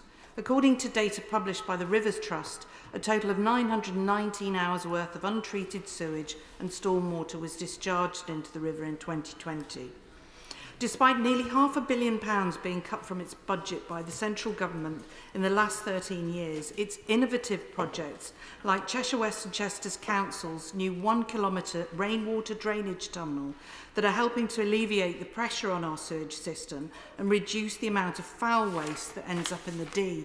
But only half the funding was provided towards the drain cost by government. This is just a drop in the ocean, or rather a drop in the Dee, of what's actually needed to tackle the scale of the problem. The scale of change needed to eradicate the need to discharge into the Dee. Order. I thank the Honourable Lady. Derek Thomas. Thank you, Deputy Speaker. We all care about this issue, and I'm a Cornish MP, and I know more than anyone really how difficult this issue is for constituents who really care about the quality not just of water they swim in, but also about marine life and the quality of our rivers for supporting really good ecological systems. But what we continually fail to debate in this place is not necessarily, we often refer to the water companies and the responsibility they have, but we don't really talk about that what must go into the system has to come out somewhere. And when you ask a small group of children in primary school, they understand that if we were to switch off storm overflows tomorrow, the sewage and all this waste would come up in their homes. So the idea that we switch this off today and appease all our voters is absolutely ludicrous, because they'll soon be arguing and chasing us down the street because of what we've done to their homes. And I'll give you an example. In Cornwall, in order to reduce storm overflows, septic tanks were not able to be emptied last year. This involved care homes that couldn't clean out their septic tanks, private homes, businesses, and it was absolute havoc, and it was driven by a need to clean up what we put on our land, and I absolutely support that. It was driven by the need to reduce storm overflows. I absolutely support that. But it was done in a way that just didn't understand what the immediate implication would be. It was a massive problem, and through a lot of pressure from MPs, we were able to get the Environment Agency to adjust advice in order to allow us to get around this. As a result of that, South West Water are building in massive capacity that treatment plants to store this stuff in times of high waterfall. We need to be really careful that what we ask for doesn't create alternative consequences that actually we would not want to be happening in our own homes and in homes of our constituents. But actually, this isn't about them about government doing nothing. The Minister will remember conversations I've had with her going back many years, where today, because of her actions and others, £50 million is being spent on the Isle of Scilly alone to clean up the water there, both the water they drink, but also how the sewage is treated and then put into the sea. That is money that is being spent because government forced that to happen and ensured that it happened. I've had money spent in St Ives, Carbis Bay, St Earth, massive amounts of money in St Earth, where the treatment plant is, Mousehole, Newlyn and Porthleven. My experience as an MP is that when you engage constructively with ministers, constructively with the water companies, you can get these things done, and you can get them done quickly, or at least more quickly than was happening previously. I find this whole debate infuriating because it fails to take the broader responsibility of how do we communicate with our constituents about what water use they use? How do we make sure that councils reduce the runoff into combined sewer systems? How do we work with farmers to understand how we can plough differently just to stop water pouring into the water systems? This isn't just about beating up water companies who have, as we've heard, the regulation by this government to correct the problem as soon as we can. Thank you, Madam Deputy Speaker. Thank you, Madam Deputy Speaker. And having discarded my carefully crafted speech, I just want to make a few key points. I want to start by saying I think that the Secretary of State fails to understand just how strongly our constituents feel about this issue of pollution in our waterways. It's one of the key issues that my constituents talk to me about. And not just now, they've been talking to me for a while. In fact, in April 2021, I had a Westminster Hall debate on this very issue as a result of that pressure from constituents. So this has been a consistent theme. This has been followed, of course, by the many debates we had during the progress of the Environment Bill on the extent of action that should be taken on this particular issue. And we know how much public interest there was on that issue. Now, as co-chair of the Water APPG, I have the chance to speak regularly to water companies, not just my own, and to the regulators to find out what is happening. So I know about the changes that are being proposed. And that's as far as they go. In fact, this morning we had a presentation from David Black, the Chief Executive of Ofwat, explaining the current framework. But the fact is that the regulators, both the financial regulators of water, Ofwat, and the environmental regulators, are guided by government action and government decisions. And frankly, I believe that we're not going far enough and fast enough in resolving this issue of combined sewage overflows. How can it be right that there's another 27 years to go before we actually reach a state where we've resolved this problem? So I think the government plans are lacking ambition and should go further. And in the end, as I said, it's government which sets those parameters of regulation. And the fact is, as I said, that the government lacked ambition, and our constituents want to see improvement much earlier than is being proposed. They want to be able to bathe in rivers and seas without fearing that they're going to be contaminated by sewage overflow and effluent. And that's why I am supporting Labour's plan to act much more swiftly and end this scandal of sewage discharges into rivers and seas. And I hope the government will step up their actions to make sure that the scandal ends. Thank you. Duncan Baker. Mr. Speaker, the very reason that we are actually standing here today is thanks to the work of the Environmental Audit Select Committee, and that is the work that was largely led by the Honourable Member for Ludlow, who is far too modest and is not in his place at the moment to take a lot of the plaudits of why we are here now. When I have constituents that talk to me about sewage dumping into the sea, I have to say that 9 out of the 10 times I'm challenged, it's very sad to see they have not been given the proper information in front of them. And the only thing that has been pumped out to them is largely disingenuous mischaracterisation of what is a very deeply serious issue. And after the recent weeks of gutter politics from the party opposite, it seems that they haven't changed their spots today. And it is, in many cases, dangerous for MPs to have some of the accusations levelled at them. What we should be doing today is being responsible and showing what the government really has done. And as a member of the EAC, it was our work that brought it to the government's attention of the appalling conduct of the water companies, the lackadaisical behaviour of the Environment Agency, and it was the work that we put in that largely then led into the strengthening of the Environment Act and what we have today, all courtesy of the Water Quality in Rivers inquiry inspired by my friend the member, as I mentioned.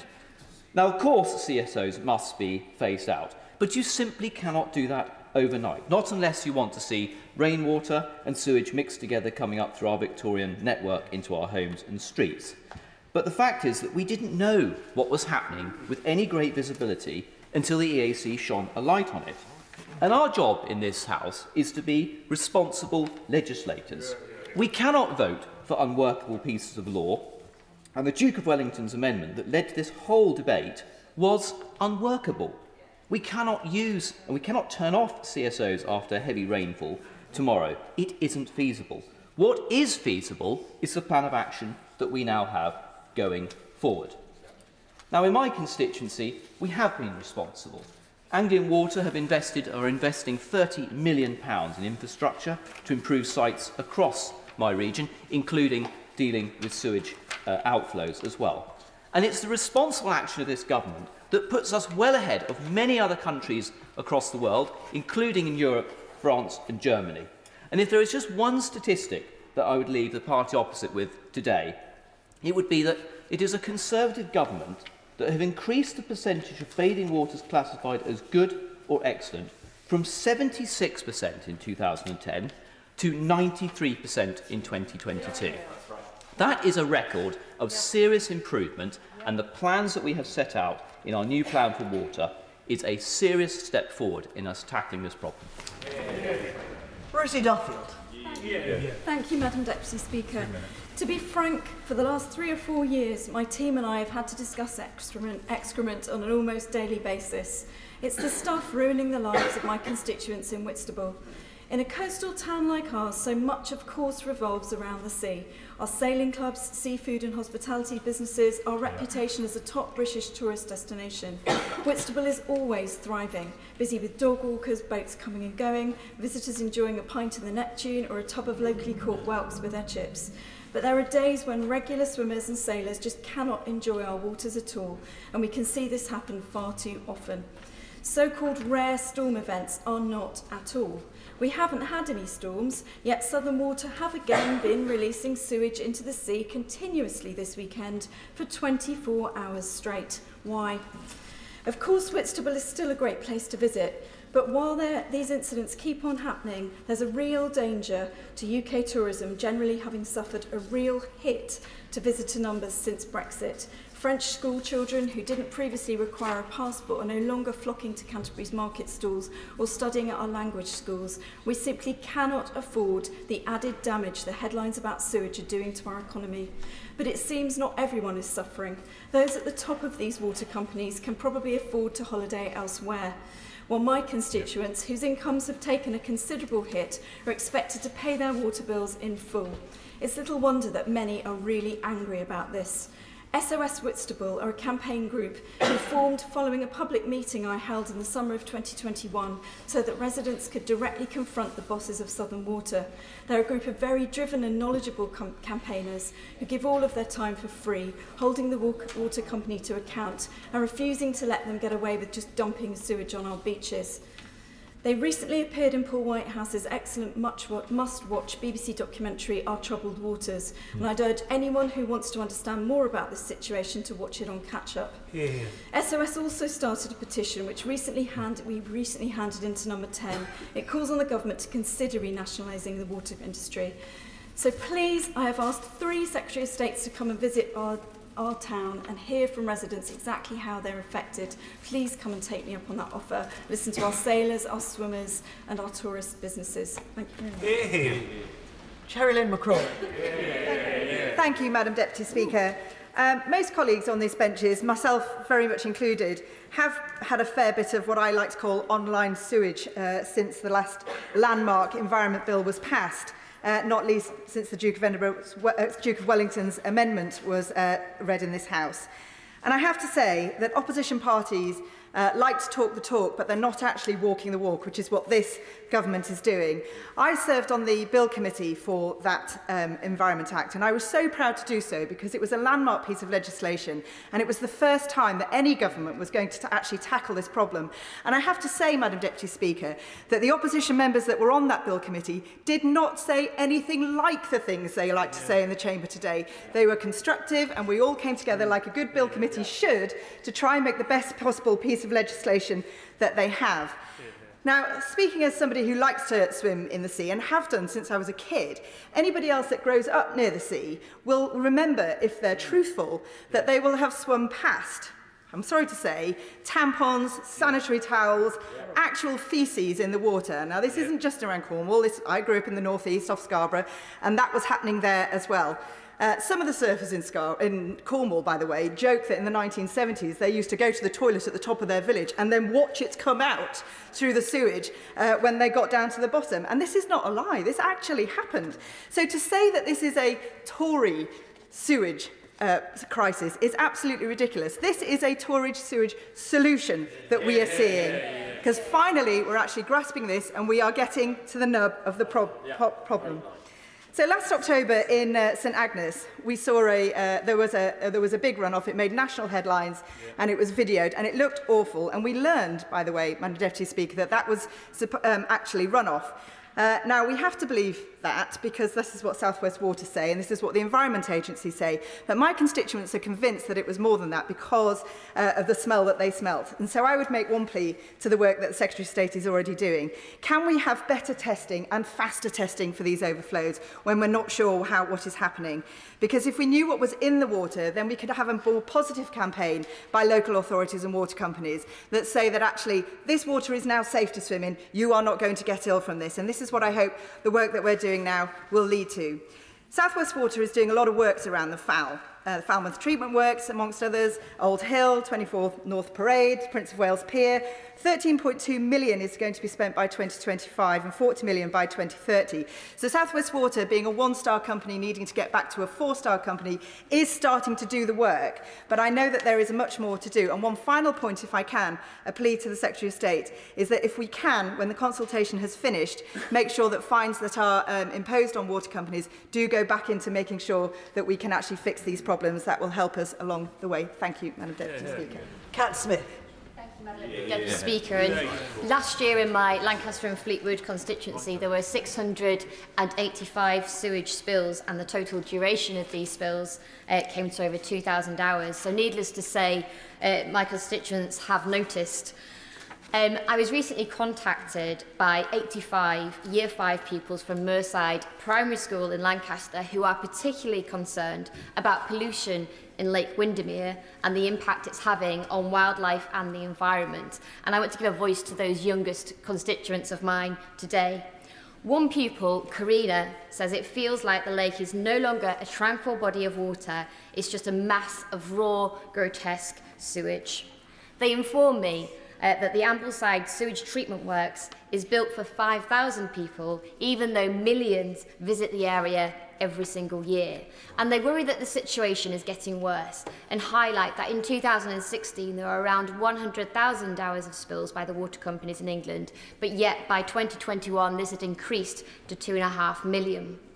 My constituents are troubled by the impact that the situation is having on local wildlife. They're especially troubled by the number of dead fish which have been seen in the area and the knock-on impact this will have on birds such as kingfishers. My young constituents are angry at the £600 million in profits made by United Utilities, which the pupils feel should be spent on addressing sewage spills in Lake Windermere.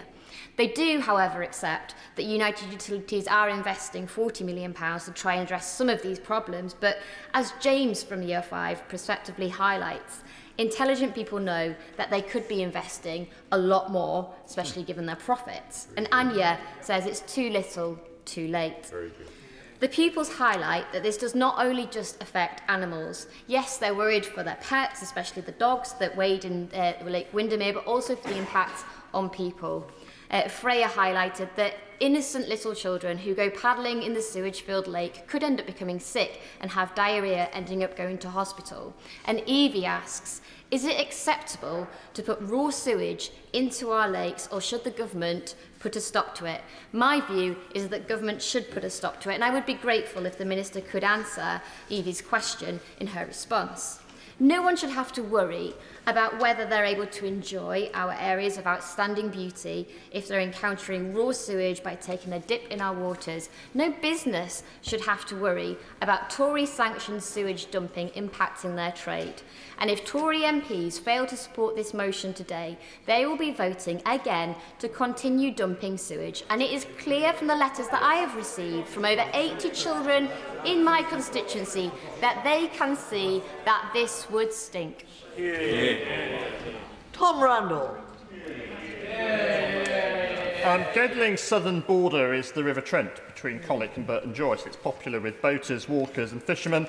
It's probably one of the prettiest parts of my constituency, and other parts like Gedling Village, which has the Ouse Dyke running through it, makes the places great places to live. And there is a legitimate public concern about the quality of the water in those places, and that is a concern that I share. Now, listening to some of the debate this afternoon, one might think that no sewage has ever been dumped in a river before 2010, which of course is not the case. The problems that we're dealing with are a legacy of a combined Victorian sewer system that carries both waste and surface runoff. Indeed, whilst researching a completely unrelated subject recently, I came across an article in the Times from the 20th of April 1923, which contains a Ministry of Agriculture circular about pollution, and goes on to say that, except in special localities in this country, the most usual kind of pollution is sewage in bulk, so great that it deoxygenates water and suffocates fish. Fortunately, I think our river quality has moved on quite a way since then, and certainly in Colic, just a couple of hundred yards beyond the boundary of my own constituency, they're building a new salmon fish pass because of the increased number of salmon in the River Trent, which is a good sign. But I do acknowledge that there is a serious problem to solve. So I do welcome the storm overflow discharge reduction plan and the plan for water, which will deliver £56 billion of investment to reduce storm overflows, prosecute polluting water companies, introduce unlimited fines and increased and better monitoring. And I do understand there will be a concern about whether this is fast enough, and there will be many who are feeling that it isn't. But government is about difficult choices. We could stop storm overflows tomorrow by stopping the surface runoff, but I understand that doing so would cause 140,000 homes in the Severn Trent water region to be liable to flooding, which would be an unacceptable solution. We've heard also this afternoon about introducing uncosted measures, which could triple the cost of a water bill, which, given the cost of living issues that we're facing at the moment, would be equally unacceptable. So, Madam Speaker, I'm not prepared to back motions that will increase water bills at this difficult time or cause these unconscionable consequences, but we do have a detailed, costed plan which will make a difference to the quality of our water, and I say that we stick with it. Navendu Mishra.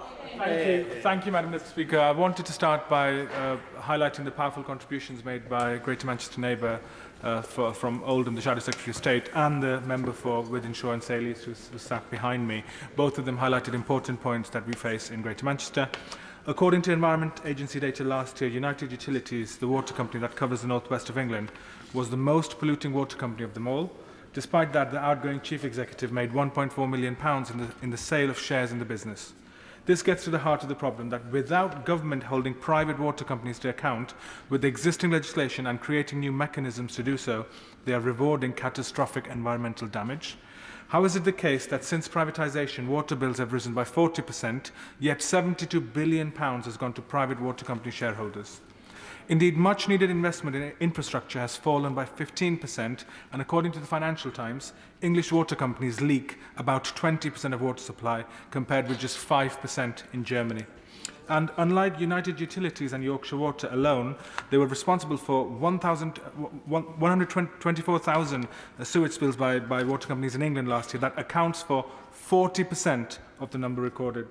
But the reality is that these private water companies are simply allowed to get away with it because of a combination of both lack of ambition and the deliberate defunding of the Environment Agency, as the Conservatives have done with other public bodies.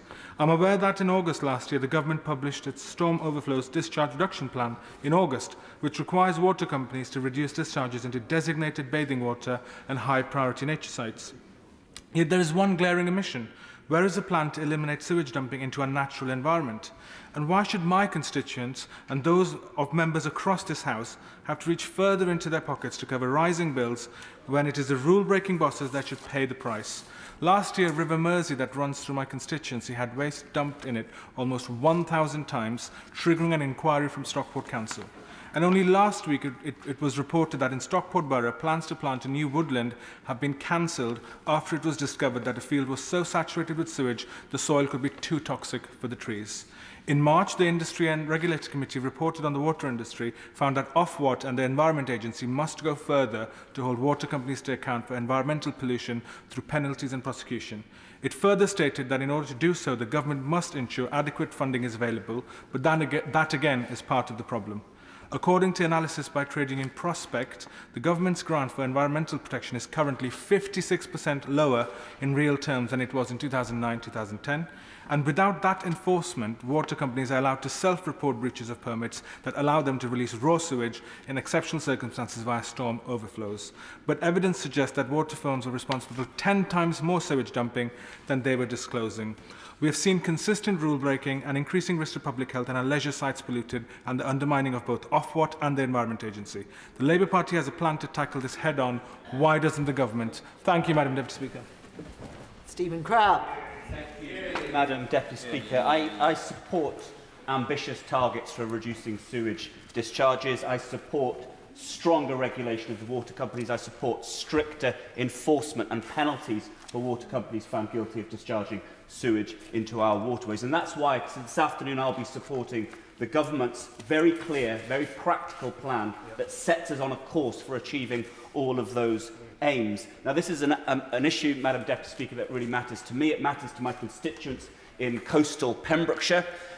My constituency in 2021 had 79,000 hours of sewage discharged during the course of the year. Completely unacceptable. It's an issue that local people in Pembrokeshire feel angry about. And as we've already heard this afternoon in the debate, who is responsible for water policy in Wales, who is responsible for reducing these sewage discharges through legislation and regulation? It's Welsh Government through Natural Resources Wales. And it's dismaying to me, Madam Deputy Speaker, that this really important issue, which should be tackled on a cross-party, pragmatic basis, has been reduced to, again, a political football this afternoon. And we know it's a political football because Labour have been briefing the media. I read in the newspaper this morning that this was part of a plan for their local election strategy.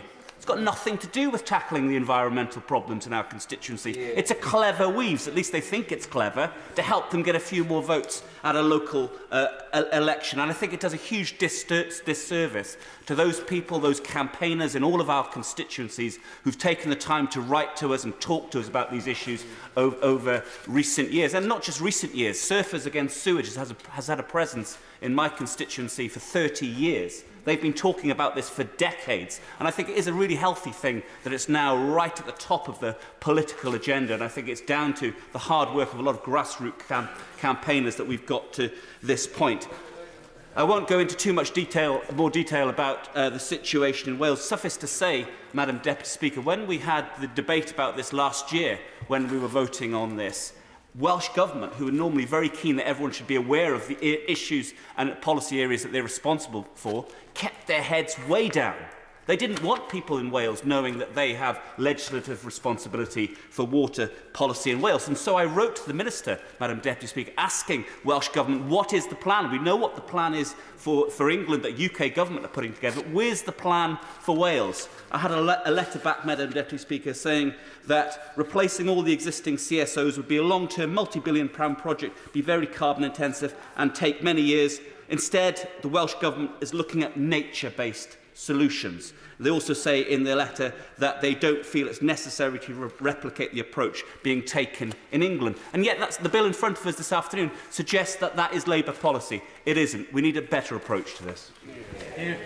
Claudia Webb. Madam Deputy Speaker, the water industry is a classic illustration of the harms of privatisation and the contradiction of a government that claims privatisation is more efficient while giving companies free rein to profit by damaging the environment. In 2021, Severn Trent Water, the water company in my constituency of Leicester East, was fined £1 million for a 2018 raw sewage discharge that lasted 4 hours and £500,000 for a separate incident. The previous year, the firm had been fined £800,000 for similar issues.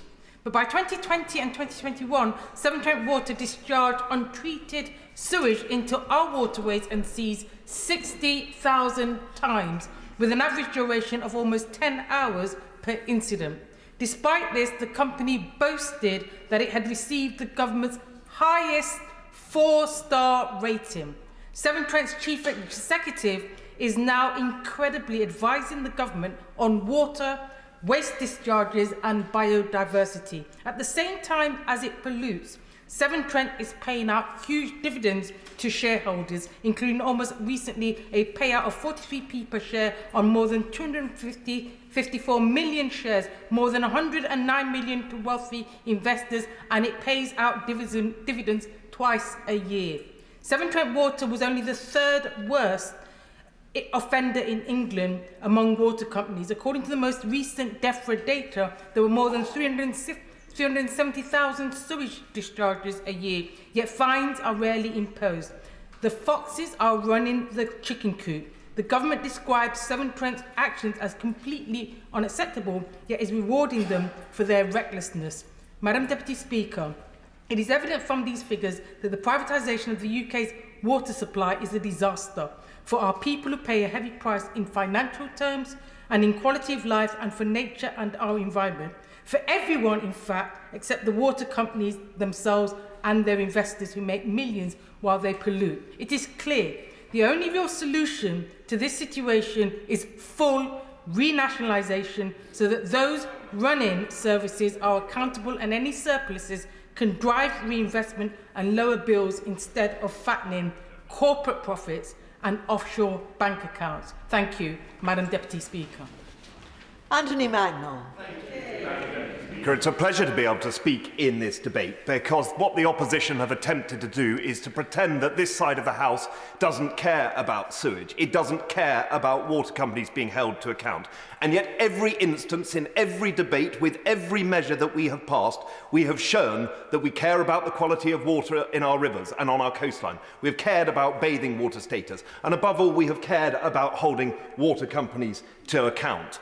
And this is not a moment to say, job done, well done, move on to the next issue. It is a continuing, rolling issue that we will have to address to ensure that we are providing the reassurance to constituents, and that our constituents can have a reassurance or they can have a reassured view of water companies, because all the measures that we have done to date are exactly what the bill the opposition are proposing to deliver today have put in place. For instance, they talk about dividend payments. Dividend payments are already being restricted by Ofwat's new measures. They talk about a new regulator, a costly thing to try and change, and yet we've given Ofwat the teeth to take action against water companies that fail to deliver. We've implemented the ability to put criminal fines and put directors and CEOs into jail if they do not deliver. We have also offered the opportunity to put unlimited fines on water companies under the polluter pays principle.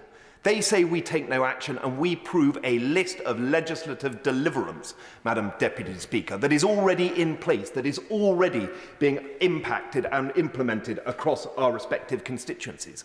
And we've also asked for a £56 billion investment that doesn't put the cost on our constituents at a time of difficulty, but it requires the water companies to take action. Again, a balanced approach that will see us deliver and clean up our waterways and ensure that we have better biodiversity and even more bathing water status. And then we come to the point about monitoring, Madam Deputy Speaker. It's extremely easy to pat yourself on the back in 2009 and 2010 when there was such limited monitoring systems across the United Kingdom. And yet now we have 90% monitoring, set to be 100% by the end of this year. And we can point to the problem and point to the solutions and show that we are delivering them, because that is exactly what this side of the House is doing. It's already been said by my friend in Cornwall, this is a Tory solution to the sewage problem, and we should be proud of that. Madam Deputy Speaker, I have already taken South West Water to task and will continue to do so. They have a lot more to do to regain the confidence of the British public, especially in the South West. I've been taking them round to do town halls in Brixham. This Thursday I will be taking them into Totnes, I'll let you know how I get on, to talk about what is being done in the local area, to try and rebuild that confidence, to show the work is being done. But I have to say, when we politicise this issue, we do it at a detriment, because there is a proud record to show. Jill Hopkins. Thank you, Madam Deputy Speaker. And we have the shameful situation where not one English river is classed as being in a healthy condition. None meet good chemical standards and few meet good ecological standards.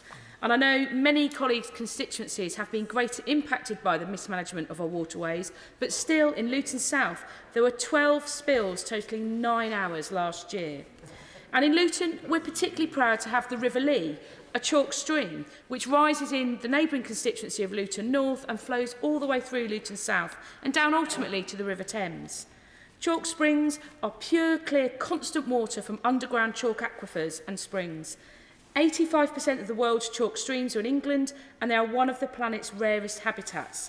And they are vulnerable to drought, we heard earlier, and illustrated by the 2019 drought, which dried out 67% of those in the Chilterns. So we do need to see government commit to protecting the future of chalk streams.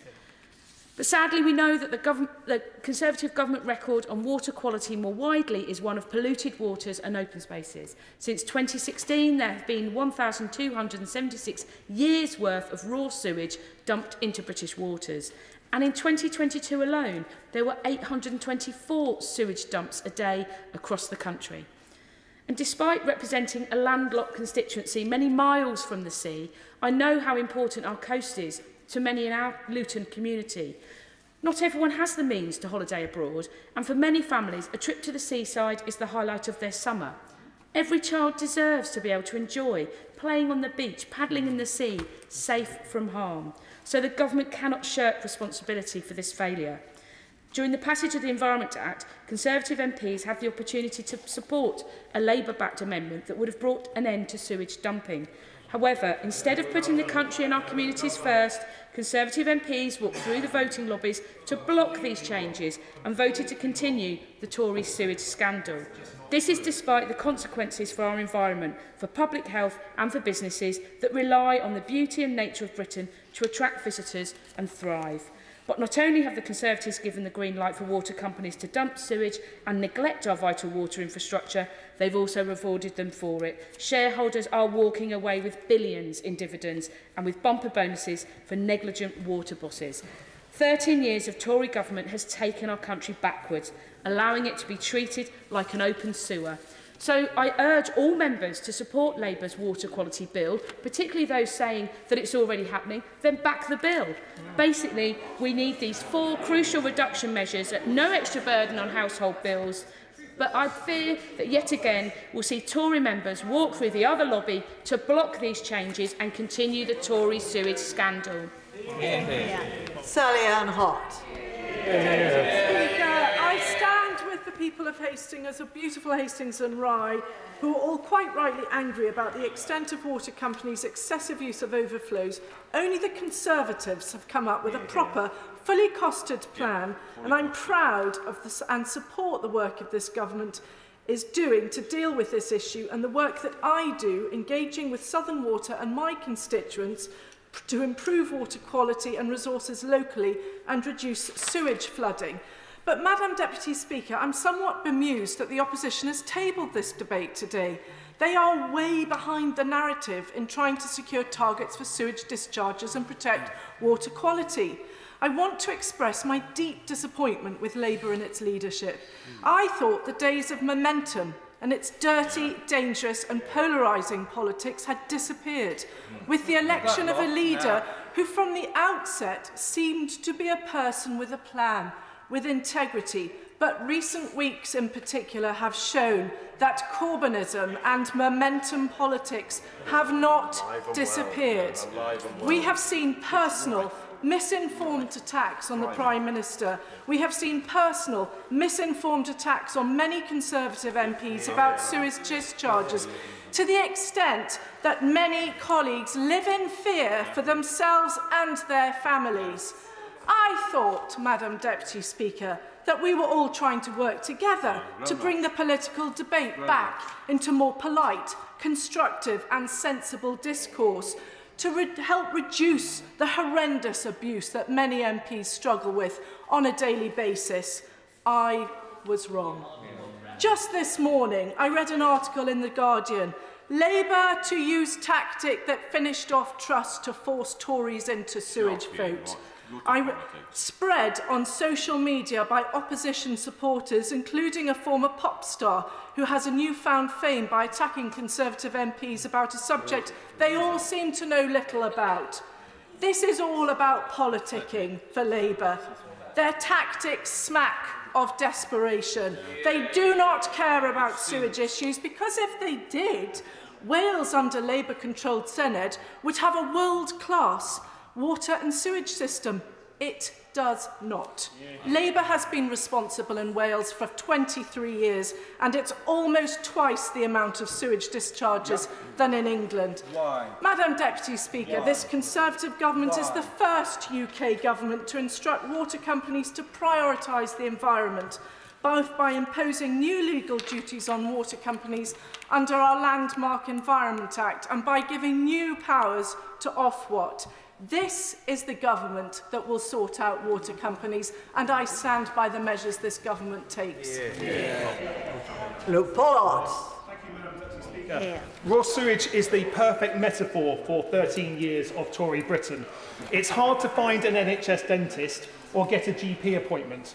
It's hard to get a passport or find a lettuce or a tomato in a supermarket, but you can go for a swim amongst human waste, feces, nappies and used condoms in our lakes, rivers and seas. Britain deserves so much better than this. There are more than 37,000 sewage spills in the southwest last year. In Plymouth alone, there are more than 2,000, an average of 5 spills every single day. That means, Madam Deputy Speaker, it's only 1,220 sewage spills until Christmas for us Janners to look forward to. So why has South West Water been let off the hook? They are failing as a company to close down the raw sewage outlets that we need them to close to have a protected and safe region. In Plymouth, Sutton and Devonport, 8,750 hours of dumping from 1,574 spills. In Plymouth Moorview, 4,000 hours from 540 spills. More in South West Devon, more in Torridge and West Devon, whose rivers flow past Plymouth. This is not good enough.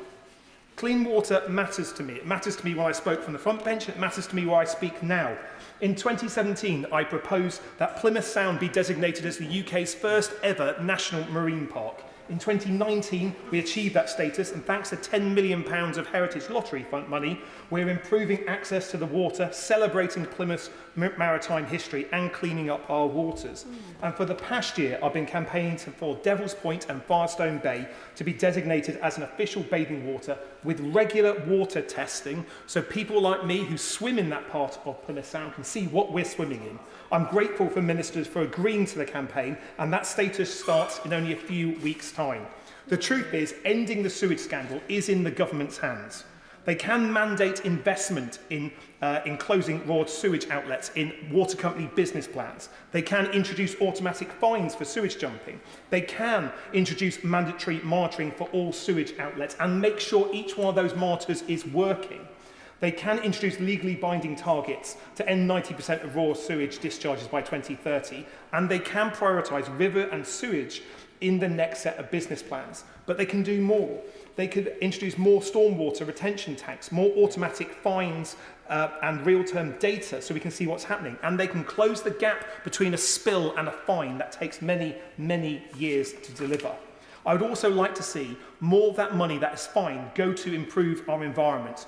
Higher levels fines nearly all go to the Treasury. We need more going to our environment to improve it along the way. Thank you very much, Madam Deputy Speaker. Dr. Ben Spencer. Madam Deputy Speaker, I think we can all agree that sewage flooding is revolting, and few people know this more than my constituents in Thorpe, who've already experienced it twice in their gardens and home this year. Yet what Labour and the Lib Dems fail to mention is that if we were to simply click our fingers and ban sewage overflows into rivers, the result would be many more households experiencing sewage flooding as it backed up into their homes at a time of flooding or heavy rainfall. No one wants sewage overflowing into our rivers either, and it's clear that there's been a lack of investment in sewage infrastructure over decades, which has led to this situation. But rather than knee-jerk reactions, uncosted plans aimed at political campaigning and PR, we believe in working towards long-term solutions to protect our rivers. That's why we passed the Environment Act, which introduced new targets, measures to require water companies to take action. That's why we're legislating to enshrine these targets into law, ensuring they're deliverable and cost-effective for bill payers. That's why I work closely with Thames Water and the Environment Agency to address flooding and water quality issues in Runnymede and Weybridge. It's why I press for infrastructure investment to prioritise high-use areas such as mine, so that we can deliver improvements to the maximum number of people as soon as possible. It's why I visited local sewage treatment works and pressed for modernisation that will reduce local sewage overflows. And it's why I support the 500 million, of which 250 million coming from the government, 250 from Surrey County Council, money going towards the RETEM scheme that will protect thousands of homes and businesses locally from flooding. And it's why I will continue to campaign for practical, affordable solutions based on the needs and experiences of residents in Runnymede and Weybridge. Opposition proposals during the passage of the Environment Act would have cost between 150 600 billion, and even then achieving the improvements that were being promised may have proven impossible. Do they really believe that headlines today is worth thousands of pounds on household bills each year? Do they really want to stop overflows and instead flood people's homes? Or will they finally put sound financial planning, sustainability and affordability above spin and support our plans to improve water quality without the awful consequences for residents that their plans would cause? Rebecca Long-Bailey. Madam Deputy Speaker, according to the Rivers Trust, in Salford alone, our waterways have been littered with thousands of hours' worth of sewage discharges in 2022, and it will take more than the government's fluffy and toothless targets to fix the problem. Indeed, the water industry has already been regulated since it was privatised in 1989, and fining many water companies millions of pounds has demonstrably not affected their behaviour. Certain water companies have actually tried to claim in court that they're not public authorities and shouldn't have to publish data on sewage. And years of chronic underfunding of the Environment Agency and inaction by the regulator Ofwat has meant that there's been an inability to enforce even the menial regulation that's available to us in this country. Indeed, it's left to individuals themselves and organisations to try and enforce. But even when they do, they're met with hurdles. Indeed, United Utilities sought a declaration that would effectively bar people from bringing private claims against water companies that dump sewage into rivers and seas. And United Utilities won a case in the Court of Appeal most recently. And this has meant that any water company can effectively dump sewage into waterways in England and Wales without fear of being sued in the civil courts by landowners, angling clubs, swimming clubs, wildlife groups, residents and any other groups with an interest in the land. So action is needed, and my honourable friend's plan is a sensible and effective one, and I hope that the whole House supports his motion today. But beyond this, I'd urge all colleagues to examine the bigger picture as to why we're actually in the situation we are today and how we can actually ensure long-term sustainability of the water sector. Privatisation has meant that water bills have increased by 40% in real terms. We've seen £72 billion paid out in dividends to shareholders since privatisation, and that's almost half as much as the money that they've spent on upgrading and maintaining water and sewerage systems. And you know, the galling fact is that the private sector paid very little for these companies when they took them on in 1989. And the truth is that privatisation of our water industry was wrong. It's been a complete failure for the British public. So if we're serious about tackling this ecological disaster, we do need to support the opposition's motion today. But ultimately, we need to have a serious discussion about bringing our water industry into public ownership for the public good. Gagan Mohindra. Madam Deputy Speaker, I've previously spoken in this House about my beautiful constituency, South West Hertfordshire. We have the River Chess, the Aquadrome and the Grand Union Canal, and we're very fortunate that the beautiful waterways we have in the constituency. I've had many constituents contact me about this particular issue. I know that politics being politics, the opposition have used this as a bit of a political football. Members on this side will remember the Duke of Wellington amendment and how we were pillarised for actually doing what we thought was best by not agreeing with bankrupting water companies up and down the country, but actually supporting a plan that was viable. It's incumbent on all of us in this place to make sure that any laws that we create are enforceable and actually implementable.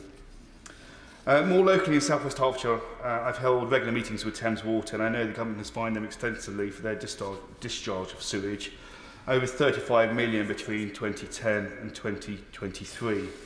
I continue to make visits both in Maple Lodge sewage treatment works, but also Aylesbury, which feeds into my constituency. My residents are rightly angry. They look at this issue at a glance with the headlines, and it's easy to understand why.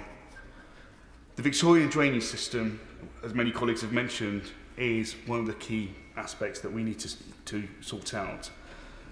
But as my honourable friend said earlier, the reason why we allow discharge in the first place is to prevent discharge coming up through people's toilets and into their homes, because that is even worse than, unfortunately, the damage caused by discharge into our rivers.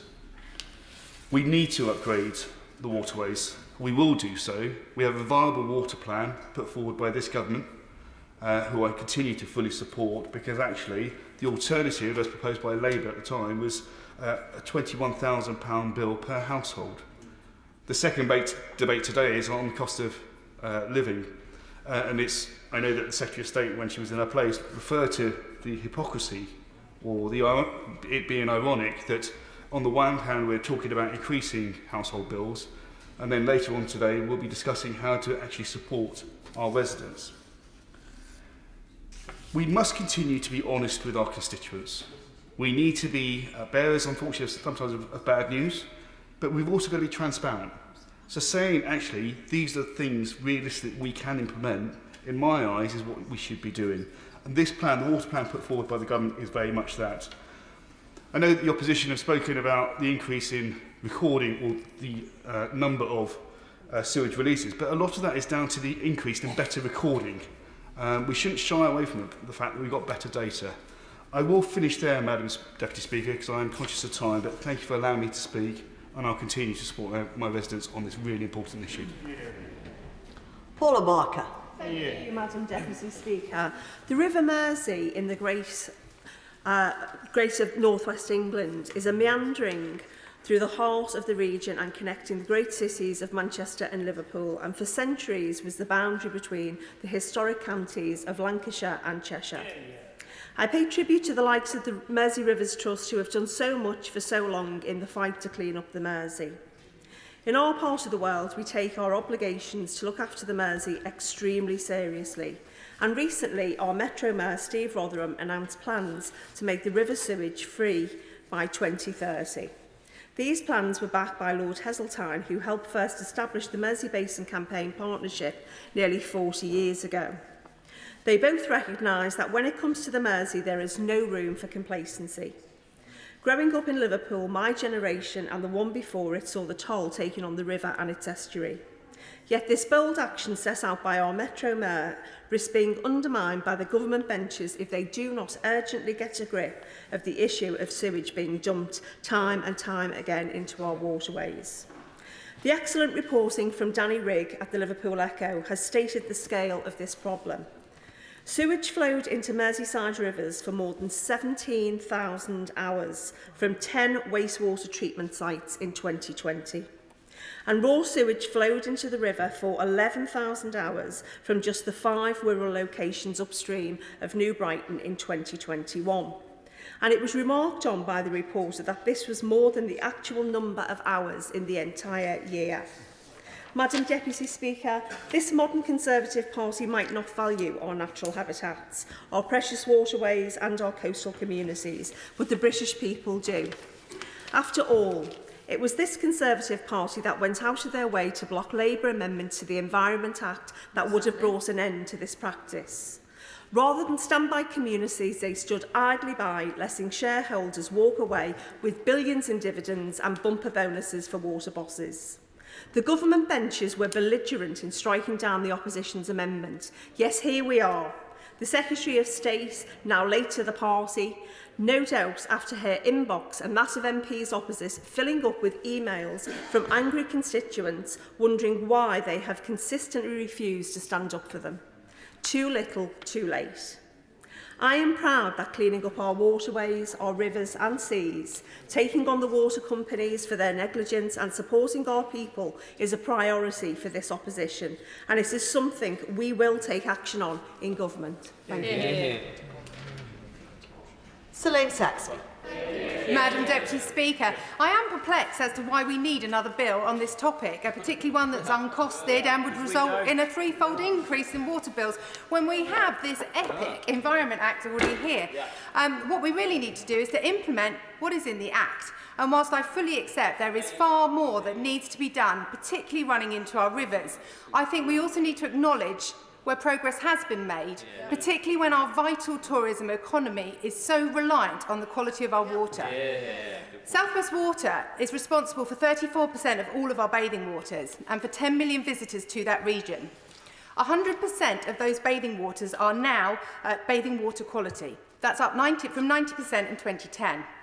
In my beautiful North Devon constituency, I have 9 designated bathing waters, all of which are good or excellent. We have already seen a 50% reduction in bathing season storm overflows, a 75% reduction in the duration of spills. The investment by South West Water into the fantastic surf beach of Croyd has now seen their bathing water quality rise from good to excellent. Anyone familiar with North Devon's beautiful beaches knows how much better water quality is now compared to 20 to 30 years ago. Only 1% of the water pollution we are dealing with is sewage. Over 95% of our storm overflow discharge is rainwater. Anyone watching the new South West Water's WaterFit Live app will note that the overflows run after extensive rain, which is completely different to raw sewage being dumped on the beaches, particularly when the alternative is that that gets washed up into people's front rooms. And it's only because we're now monitoring the situation that we actually know what is going on. The crystal clear waters of North Devon are beckoning. The first cold water surf reserve in the world, the first UNESCO biosphere, we pride ourselves on our waters. Indeed, come wild swimming in my patch, you will see dolphins playing. You might indeed see mermaid perches on the beach, where actually the sharks do go past. It is pretty wild out there. We have jellyfishes, we have ones the size of dustbin lids, and with the changing climate, we occasionally get ones that sting you as well these days. We have seals that like to actually play with the gig rowers because the oars flapping in the water, they actually jump up to see you. And yep, they're a bit hairier than my normal surf companion when I caught one out on the beach. I will be back in my waters this weekend, and I'm proud to be so, and I hope if you haven't yet booked your summer holiday, you'll consider coming to Croyd, because on Friday, the opposition spoke about the need to ensure people can access our beaches. I was proud to be at the opening of the country's first adaptive surf centre, and now everyone can access that beach and its excellent water company. Matt Rodder. Thank you, Madam Deputy Speaker, and it's a pleasure to be able to speak in this afternoon's debate. Before I start, I would also like to thank the Angling Trust, Surfers Against Sewage, obviously paying tribute to their work in coastal areas and inland, and many other groups who are campaigning on this very important issue. And I would like to take this opportunity to talk about a really unpleasant incident which happened in my constituency and in neighbouring parts of Berkshire, which unfortunately illustrates the scale of the problem and the nature of what we're dealing with, and indeed the need for urgent action, far more so than has been committed to by the government. Recently, earlier this month, there was a spill which lasted for 17 hours into a local brook called Foundry Brook, sometimes known as Fowdry Brook, which feeds into the River Kennet, which is one of the main tributaries of the Thames, and ultimately this sewage spill would have fed into the Thames at Reading and then obviously onward to London.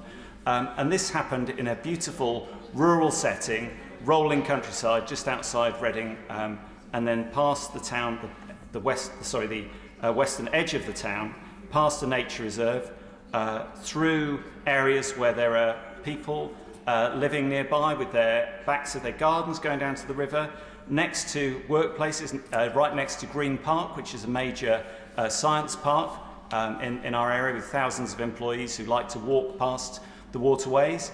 Also carrying on into the Kennet, past County Lock, into Reading Town Centre, through the area where the Oracle Shopping Centre is, and on past more terraced housing and more flats to Kennet Mouth, where the Kennet joins the Thames. And then ultimately this dreadful slick would have continued through the rest of the Thames Valley, ultimately to the sea. That is an appalling abuse, and one which residents and people working nearby should not have to put up with. And it simply is not acceptable that this type of pollution takes place in the 21st century. And I have to say that I was near to Foundry Brook a few weeks ago. It may have been at the time of this incident or slightly before, when I was getting ready to run the Reading Half Marathon, and I could see the water and smell the water, and it really was unpleasant. I think that's a polite way to put it. It really was deeply unpleasant. There was an awful smell. There was a strange tinge to the water. It didn't look natural. It didn't look right, despite the setting with beautiful willow trees, pollarded like something out of Wind in the Willows next to the waterway. And that's what we're talking about, disgusting pollution, and there should be urgent action to tackle it. And this is just one example. In one community, I thought the Honourable Lady from North Devon spoke beautifully about her coastal community. Inland, we also have wonderful, beautiful waterways that are full of wildlife, large birds such as swans and smaller ducks and other animals, and large fish like pike and a range of other fish, animals as well. All of this is being affected, and people's enjoyment, by these terrible sewage incidents, and they simply should not be happening. And it's happening around the country. We've had a range of constituencies referenced this afternoon. It simply shouldn't be continuing, and I do think there is need for urgent action now. There needs to be a proper plan with automatic fines. Thank you, Madam Deputy Speaker. Simon Baines. Madam Deputy Speaker, I have been serving on the Welsh Affairs Committee, and we have had two evidence sessions discussing the situation with regard to water companies in Wales. So I've spent a great deal of time recently hearing what is going on in Wales. And frankly, this afternoon, there seems to be virtually no recognition from the opposition benches that the Labour Party has a big problem to answer in Wales when it comes to the issue of water quality. And we have established during the course of this debate that the Welsh Government has legislative competence in relation to all aspects of water quality, water resources and water industry. So it is very much the Labour Party's responsibility in Wales. I thought that the contribution by the Honourable Member for Islwyn was very powerful, and it was holding to account the problems with Dŵr Cymru, or Welsh water. And one of the points that's been made continuously by the opposition benches, it perhaps goes down slightly different lines, whether they're Momentum or mainstream Labour members, but the point about nationalisation, in effect, Dŵr Cymru, it's a not-for-profit organisation. So it is not putting money into the hands of shareholders, yet, as the Honourable Member for Islwyn said, it is a very, very poor performer. So I think that is something that the opposition need to consider. But during the course of the Welsh Affairs review of the water industry in Wales, we were very concerned by the evidence we heard about the condition of Welsh rivers and coastal waters. And I make no apology for highlighting Labour's appalling performance in Wales on the water industry. And I'll give one or two statistics in the time that is allowed. There were 83,000 spills in Wales in 2022. Now, if we look at those compared to England, in England there were 23 average spills per overflow per year, whereas in Wales it's 38 average spills per overflow per year. So it is a distinctly poorer performance in Wales. The number of sewage spills in Wales accounted for 21% of all discharges across Wales and England. And the top two longest sewage discharges last year were in Wales, in Bridgend, responsibility of Dŵr Cymru or Welsh Water. And as we have heard, of the top 5 constituencies across the UK for hours of sewage discharge, 3 are in Wales: Carmarthen, East and Dinnefar, Dwyfor Meirionydd and Preseli, Pembrokeshire. These are damning statistics, and the point I'd like to make to the opposition is that they should be honest enough to recognise that there was a major problem in the way that Labour run the water industry in Wales. Andrew Gwynn. Thank you. It will come as no surprise to members in the chamber that I rise to support the Labour front bench in their motion today, because I support the bill that has been tabled by my honourable friend, the Shadow Secretary of State. Madam Deputy Speaker, the River Tame, which runs through my constituency, has the unfortunate honour of being one of the most polluted waterways in the UK. In detailed peer-reviewed research, Professor Jamie Woodward and his team from the University of Manchester found that the Tame, which is one of 2 tributaries forming the River Mersey at Stockport, is heavily contaminated with microplastics because untreated wastewater and sewage is routinely discharged into the river when it's at low flow. Professor Woodward found concentrations of 130,000 microplastic particles per sediment on the riverbed around Denton. This is one of the few accessible green spaces in my constituency, and it is absolutely disgraceful. In 2022, there were 11,000 hours of sewage discharged into the River Tame and the local environment by United Utilities. That pollution, and also the pollution from industrial processes along the river, is having a disastrous impact on the local environment. And in a recent interview with Paul Whitehouse on the BBC, Chris Clark, an angler who works closely with the Friends of the Tame Valley, told of his devastation as he watched raw sewage, not from a UU plant but from a misconnection into Johnson Brook, being pumped into the waterway on the same day that the Environment Agency was replenishing fish stocks. Now, local people across my constituency are doing their very best to try and solve this problem. Groups like the Friends of the Tame Valley, which I'm incredibly proud to be a part of, often organise community riverbank cleans, but all too often it feels like they are fighting an uphill battle. There has always been there has also been the formation of the River Tame Working Group, spearheaded by the Mersey Rivers Trust. This brings various community and corporate stakeholders, including United Utilities, together to resolve the local operational issues and to help shape local catchment action plans. Now, in the interest of balance, UU are investing £100 million of investment to immediately commence a further programme of works to reduce spill frequency at 8 prioritised storm overflows. There are 4 river rangers, and we are training a generation of river guardians. But, Madam Deputy Speaker, in closing, in 2010, when the Tory Prime Minister said we're all in it together, I'm sure after 13 years he didn't think we meant sewage in our rivers. James Wilde. Thank you very much, Madam Deputy Speaker, and I'm pleased to speak in this debate to make clear again that the use of storm overflows is unacceptable and needs to end, which is why I supported the Environment Act and new powers to require water companies to tackle this issue, and for Ofwat to act, including where water companies seek to pay dividends where their environmental performance is not good enough. Now, North West Norfolk is home to many precious chalk streams, and one of my first visits as an MP was to walk the River Nar in Castleacre with the Norfolk Rivers Trust, where we looked at work to restore part of the river, to get it back to the natural widths, depths and gradients. And as a member of the all-party Chalkstream group, I've consistently highlighted the unacceptable use of storm overflows and the need to protect these rivers. But let's be candid about what ending the use of overflows would mean that some pretend is possible. It would mean sewage backing up into people's homes. Why don't Labour and the Liberal Democrats put that on their leaflets? Why aren't they open with the public about the disgusting consequences of the proposals they put forward? So rather than misleading claims, I'm interested in practical action to make a difference. But that starts with overflows. And looking at the motion, I wonder where Labour have been. We will have 100% of overflows monitored by the end of this year, with real-time data coming. When they were last in government, that figure was 7%.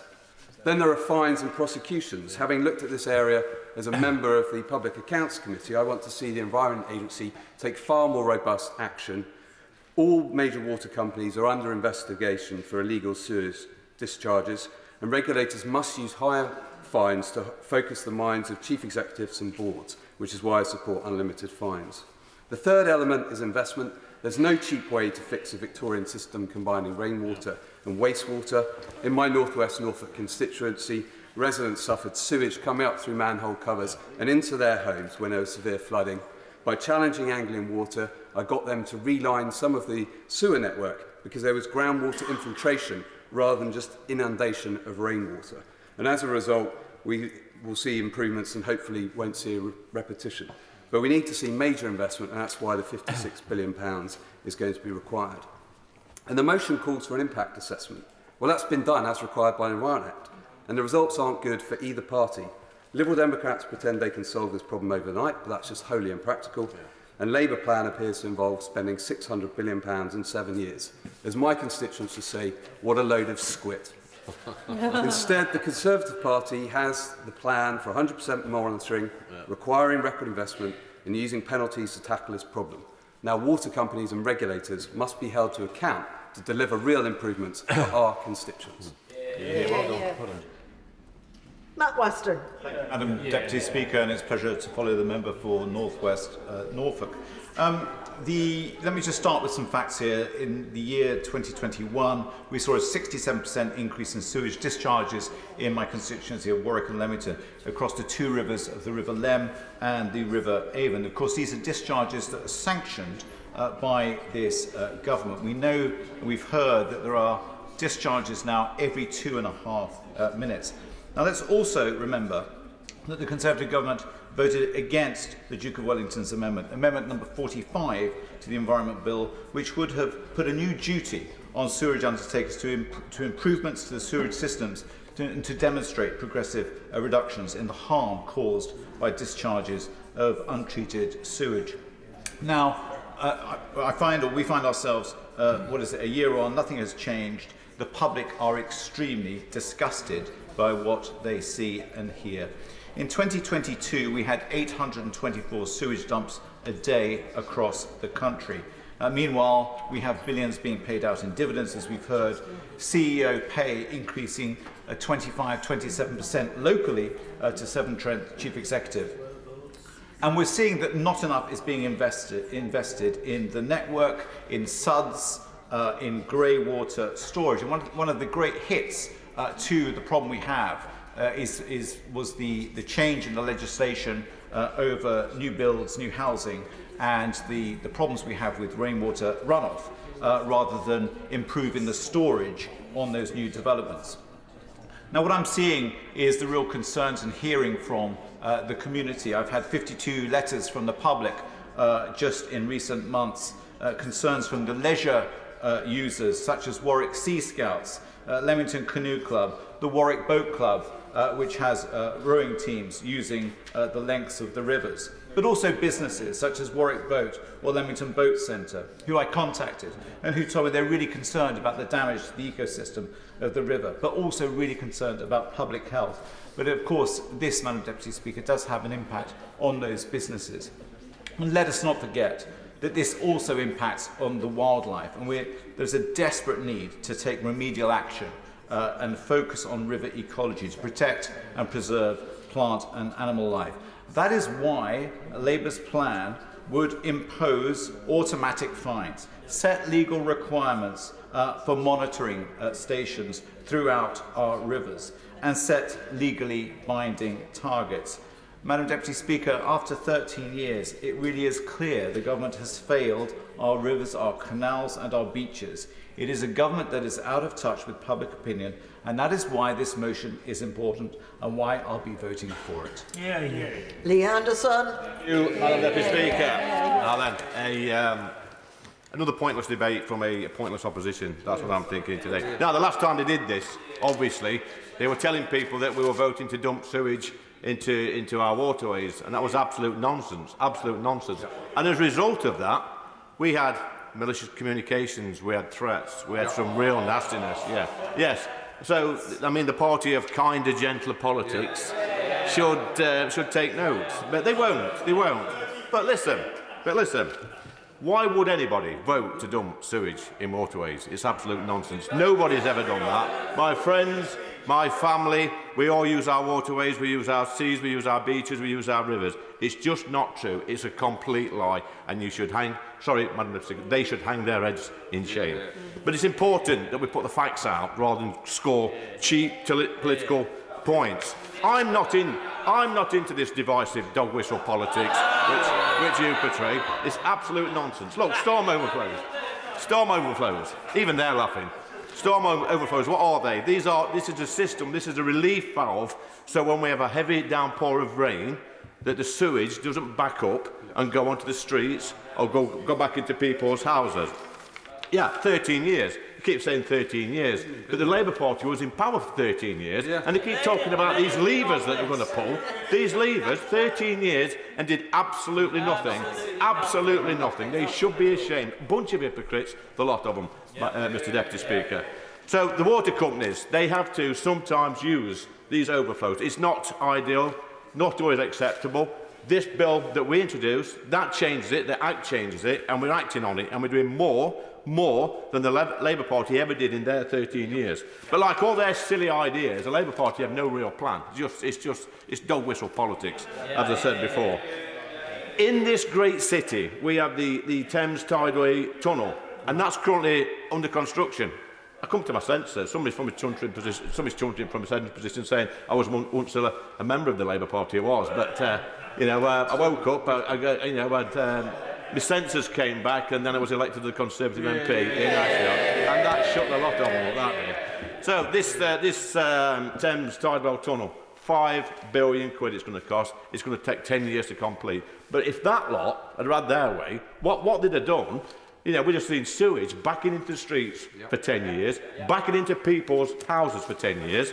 And the great British public aren't stupid. They get it. And just like our ageing Victorian sewers, they are full of it. Mr Ford. Thank you, Mr Deputy Speaker. I would like to tell a tale of two announcements. We're used to re-announcements, where the government uses much fanfare to introduce funding which it later emerges they have announced before. But I want to describe something that is new to me, an announcement with two faces. On the 7th of April, the Sidmouth Herald quoted a government press release. This week, the Water Minister, the Honourable Member for Taunton Deane, confirmed £70 million of cash will be used to improve sewage systems in Sidmouth, Tipton St John and Axminster, as well as Falmouth and Cornwall. East Devon's share of the cash will help prevent sewage overflows in Sidmouth, Tipton St John, as well as water pollution in Axminster. So, on the surface, this is welcome, £70 million to improve sewage systems in East Devon.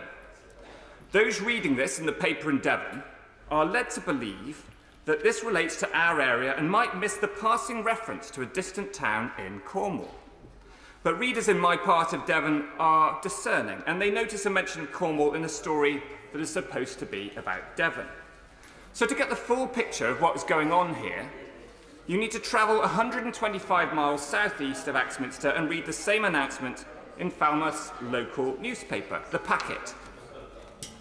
What does the Conservative government's announcement claim in Falmouth? I quote, South West Water's total investment for the Falmouth area includes a total of £40 million. So by reading the same announcement in the neighbouring county, we find that most of the £70 million of funding is not for East Devon at all. I, for one, will never defer to the interests of these polluting water firms or simply parrot the lines that they suggest we MPs might like to use. Instead, I will always stand up for my constituents who are seeing their bills rise, profits leaking out in bonuses, and all while sewage poisons our rivers and beaches. Thank you. Very much. Angela Richardson. Thank you, Mr Deputy Speaker. Across the country, our beaches and rivers, including the way navigation, are vital for the health and well-being of our communities. Like all my Guildford constituents, I know how important it is to make sure that our natural assets should be preserved, not least because every summer I swim in our waters. It was this Conservative government that introduced new duties on water companies to monitor the water quality upstream and downstream of storm overflows and sewage disposal works.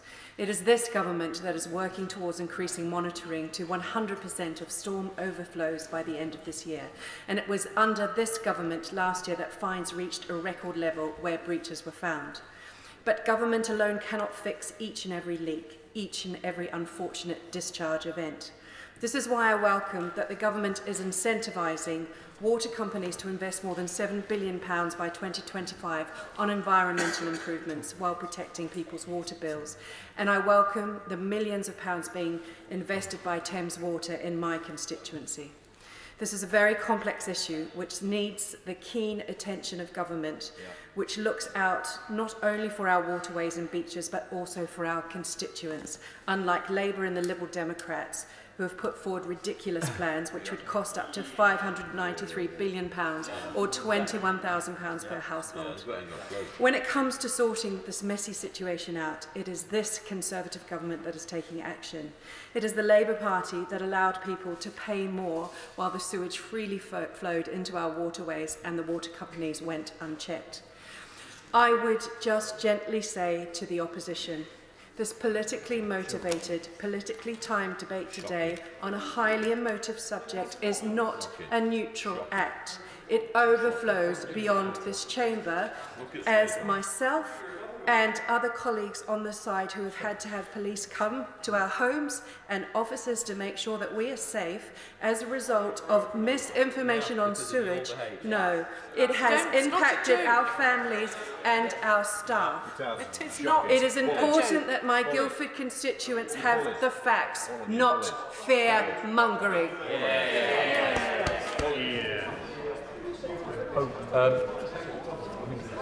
Bob Seeley. Thank you very much indeed, Mr Deputy Speaker.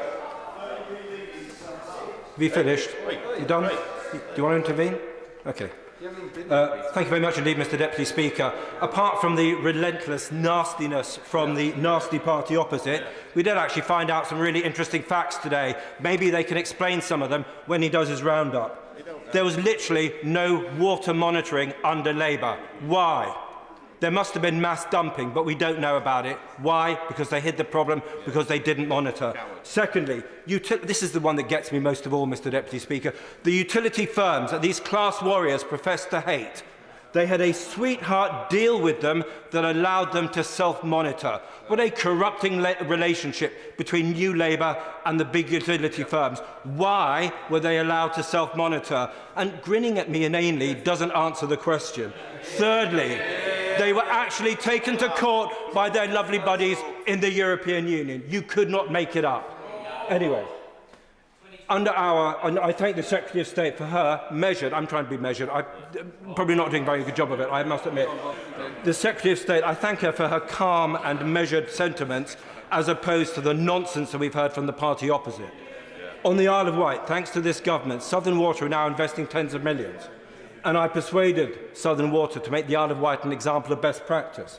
So we have tens of millions of investment. Sandown Waterworks, £2.5 million for Knighton, £5 million in Carisbrooke, £7 million for works in Newport, in Cowes and in Brading. And the full list is extensive. And I'm encouraging all islanders who get the offer of a free water butt, a free water butt from Southern Water to take up this option. because as well as improving the pumping stations, as well as replumbing parts of the drainage system, we are providing slow-release water butts and redesigning road surfaces. So the improvements that we're making as a pilot scheme, as an example of national best practice today on the island, is going to get rolled out everywhere else as part of the integrated water plan, as part of the integrated sewage plan, as in part of all the good things that are happening into the Environment Bill. Yes, please. Thank you. He raises the work that Southern Water is doing on the Isle of Wight, Mr Deputy Speaker, and I'm really grateful because we've got a Fairlight pathway in my patch, and they're going to be rolling out smart water butts that slow down the water surface runoff, and I'm really looking forward to seeing how that works in my patch. Okay. I thank my honourable friend so much for the intervention. Community schemes are a small part of this because people write to me and say, well, what can a community scheme do? And you're right, there's major investment that has to happen. But the one scheme, the first pilot scheme in Britain, happened in a beautiful little village called Haven Street in my patch. Last year, Haven Street pumping station spilled on average 30 times, or it spills on average 30 times a year. So sewage or storm discharge goes into the river 30 times a year. After 2/3 of eligible residents took up Southern Water's offer of a free water butt and free installation. No money is exchanged. Southern Water will never ask for money for this. The result has been a 70% reduction in water spills. And I'm putting out letters now to every community that is going to get these butts from Southern Water. I write to them first. So I've written to Gurnard, and that letter has almost gone out to all the residents, relevant residents in Gurnard. It's going out in Fishbourne and Wootton next. It's going out in Freshwater afterwards. And I'm encouraging the more people that take up this offer of a free water butt, the more successful the scheme.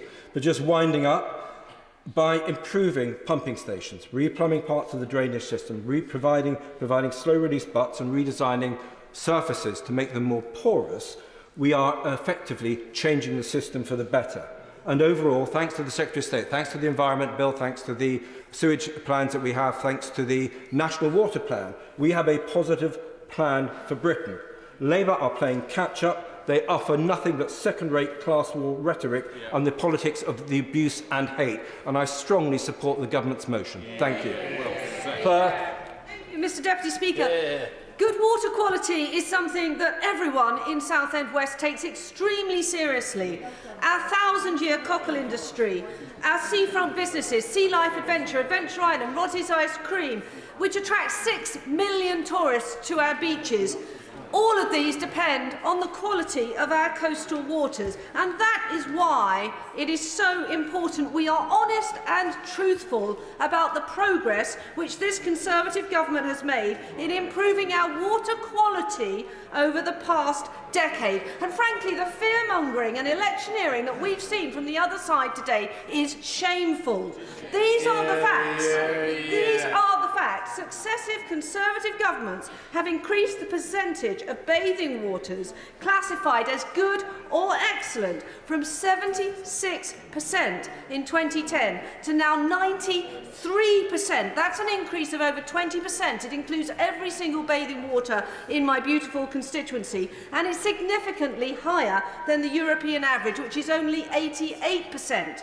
Yeah. There is now 80% less phosphorus in our waters, 85% less ammonia in our waters compared with 1990 when the water companies were privatised. And that is why we have an explosion of seals, of porpoises, of octopuses, and why wrasse is now found off Southend when once it was a rarity. And only 2 weeks ago, I joined the Environment Agency and Southend Against Sewage and the famous Blue Tits Chill swimming group to test the quality of the water at Chalkwell Beach, and once again found it to be excellent. You're welcome to come any time. However, I'm not suggesting that we don't have a problem. I'm not suggesting that any dumping of sewage into our waterways should be condoned. Of course it shouldn't, which is why I'm proud we have a government, the first government, which has brought into play a storm overflow sewage reduction plan, a government which is going to see investment of £56 million in modernising our storm. This is huge. Sorry, £56 billion. This is absolutely huge. It is more than the entire Scottish Government's budget in 1 year. It's also why I am bearing down on my water company all the time. I held a water summit in my patch and brought all the stakeholders together to make sure that my CEO is well aware of the obligations placed on him by this Conservative Secretary of State of this Conservative government, so that every one of my constituents by the 30th of June, that is only in 10 weeks' time, will know the action plan for each of the storm overflows in my constituency, the number and duration of spills, and most critically, when are improvements going to be delivered and the outcomes of interventions. These are the actions that my constituents want to see happening. These are the actions of a responsible, serious government. Tim Farron. Thank you, Mr Deputy Speaker. It is our privilege in Cumbria to not just be stewards of the fells and the dales, but also of our lakes, our rivers and our coastal waterways. And that is why we are angry that 6 out of 10 of the longest spills of sewage in this country in 2022 happened in our county of Cumbria. For 169 days, the River Kent at Staveley saw sewage pumped into it. 101 days, the River Eden at Kirby Steden. It's 252 days, the River Aire at Cark. Windermere, the centre of the Lake District tourism and economy, the largest lake in England. For 5,000 hours, sewage is pumped into the lake or its tributaries.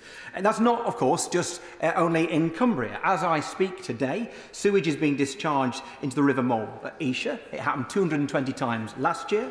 280 spills happened in Winchester, 750 spills happened in Lewis, 2,200 in the borough of Stockport. All of these were legal. United Utilities in the North West, of course, is the worst offender. Why? Because England is the wettest bit of England, and therefore storms happen more often and overflows are therefore permitted more often. Let us also look at the situation with regard to bathing water. We've heard many people talk about bathing water status. It's a very important way of ensuring higher quality.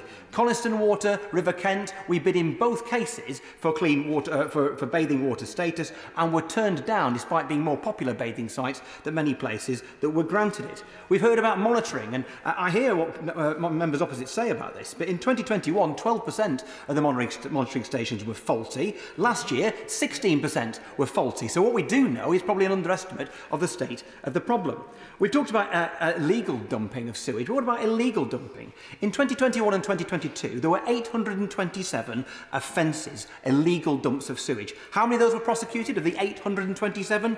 16, Mr Deputy Speaker, which means this government has effectively decriminalised the dumping of sewage in our rivers, our lakes and our coastal waterways. The water companies know this is going to happen, so they factor in the fines because it's cheaper to pay the fines than it is to invest in the infrastructure. We know that since privatisation, £65.9 billion in dividends have been paid to water companies, 20% increase in executive pay last year. We hear of the government talking about the polluter should pay. Yes, the polluter pays. The polluter pays themselves massive bonuses. And that is why we are outraged in Cumbria and across this country, because it's not just the biodiversity threat to our lakes and rivers, the threat to fish stocks, to those who swim, to our pets that use our waterways, to the tourism economy that it underpins in the Lake District in particular, but because of a sense of deep injustice that large corporations rake in enormous profits while this government does nothing to stop them pumping sewage into those waterways that we value so dearly in Cumbria and elsewhere.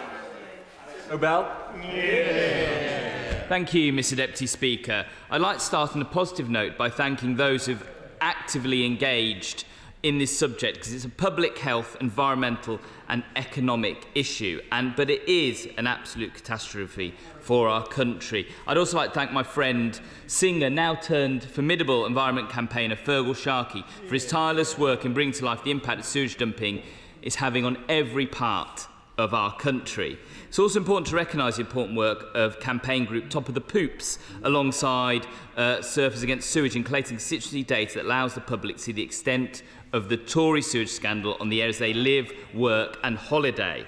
There have been some extremely powerful speeches from our benches who have illustrated the impact of the sewage scandal on the constituency they represent. The member for Irwin made good point about excessive corporate pay. The honourable member for Lancaster and Fleetwood about the effect on biodiversity on our birds and our fish. The honourable member for Stockport points out that bills have gone up by 40%. Unfortunately, we've got limited time, so I'm going to try and make some progress. The honourable member for Luton South rightly highlighted the importance of the unique habitats that chalk streams provide. The member for Barnsley Central pointed out that we need increased regulation, which is good for people.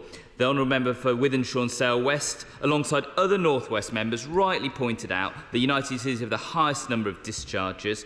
The honourable member for Chester pointed out that constituents suffered heavily due to overflows in her constituency. The honourable member for Plymouth Sutton Devonport, who I know is a keen wild swimmer, has been an excellent campaigner for clean bathing water status in Plymouth Sound. I hope to see that in fruition. The honourable member for Bladen rightly pointed out that the government has a 27-year plan, and who can wait that long to see our rivers be clean. The honourable member for Canterbury, where I've swum at Whitstable, pointed out that now swimmers are unable to swim on that beach because of sewage. The honourable member for Salford pointed out that United Utilities use the courts to protect themselves from private prosecution, which is exactly why we need this bill today. The honourable member for Liverpool Wavertree pointed out the dangers sewage poses to the ambitious plans of our metro mayors. The member for Reading East told of the horrendous 17-hour spill just outside Reading, and our bill will end these types of incidents. And the honourable member for Warwick and Leamington rightly mentioned suds and grey water storage as part of the solution. So many excellent speeches. We have to ask ourselves, is the water industry operating in the public interest? No. Is it right that Tories are allowing water companies to dump raw sewage into our waters? No. Is it time for change? Yes. But of course we can't and won't just let water companies off the hook. We shouldn't allow them just to walk off the pitch and wash their hands of this with £72 billion out in dividends, leaving behind a broken system. I'll give way to the Honourable Member as I co-chair the Ukraine group with him. His front bench colleague made a truly dire attempt at public speaking a bit earlier. In it, he avoided most of the questions put to him, but one of the critical ones was why, under the last Labour government, did Labour allow the utility firms to self-monitor, and did that not exemplify an uncomfortable, corrupting relationship between the last Labour government and the public utilities? When Labour left office in 2010, the Environment Age stated the rivers were the cleanest at any time since before the Industrial Revolution. That is Labour's record. That is Labour's record, Mr Deputy Speaker. I just want to say it shouldn't be left to us or the public to clean up the mess or to pay the price Tory failure, but we're going to have to do it. Look, we also heard arguments on the other side that this involves households picking up the tab, but households won't have to pick up the tab because, unlike the government's plan, what we're saying doesn't need to increase taxpayers' bills. As the Honourable Member for Oldham West and Royton pointed out at the debate, in the absence of a credible plan, Labour has done the Secretary of State's job by bringing forward another plan that delivers mandatory monitoring on all sewage outlets and a standing charge penalty for water companies that don't have properly virtual monitors in place, delivers automatic fines for polluters, which is not happening under the government, gives regulators the power and requires them to properly enforce the rules, sets legally binding sewage dumping reduction charges will end the Tory sewage scam by 2030, not 2050, and crucially ensures that any failure to improve is paid for by water companies who won't be able to just pass on to customers' bills or by slashing investment. What we've set out in this bill is just the first phase of Labour's plan to clean up the mess. We're under no illusions the system is fundamentally broken, which is why we need a Phase 2 plan, which will set out in due course to reform the sector, placing delivery for the public good at the heart of the water industry, because there does need to be a great degree of public oversight in the running of the water industry to protect the public interest, because under the Tories, households are paying the price of a failing water industry. Firstly, in having to pay for sewage treatment as part of their water bills, whilst Tories allow corner cutting and raw sewage to be dumped in our waters instead of being treated properly. I recently discovered that only 37% of our sewage treatment plants even have storage tanks, so the others just discharge straight into the local river. So even the simplest precautions are not being taken in the majority of sewage plants. I think that time is against us. Yes, Deputy Speaker indicated me, so I unfortunately cannot take any more interventions. Secondly, paying the price for the impact that this is having on the NHS, on the economy and our environment. I'm disappointed but not surprised at the conduct of Tory MPs once again stood up one after the other and merely read out the cobbled lines of the panicked government whips. That That is not true. I wrote this speech, thank you. I was trying to find any serious reasons for blocking Labour's common sense approach. It is a symptom of a Tory government that has run out of road and of ideas when it's only able to resort to this. It's unfortunate and slightly embarrassing for them. The government whips have misunderstood Labour's plan, fed Tory MPs inaccurate numbers and got their maths wrong, which is no surprise looking at the state of our economy. The Minister may wish to correct the record on their behalf, as if they've read the bill, they see there are safeguards on this that stop anybody from gaming the system. In any case, the government's own economic regulator, in Ofwat, already has the power to protect customer bills. The Secretary of State's own department has already undertaken a cost-benefit analysis of Labour's plans, which shows the cleaning up of this mess would cost water companies a fraction of the $72 billion they have taken out in dividends. There's no reason for inaction. And how much is that inaction costing the NHS, businesses that are forced to pull down the shutter because of sewage dumping? But as usual with the Tories, there's always a reason not to act in the public interest, and nothing is ever their fault. Bluster, blame game and blocking measures to clean up their mass sewage dumping mess. You've named it, they blamed it. I've heard it all this afternoon, where there's people who use their toilets, the Welsh Government, home drainage systems, and the Secretary of State even blamed the Victorians for this mess.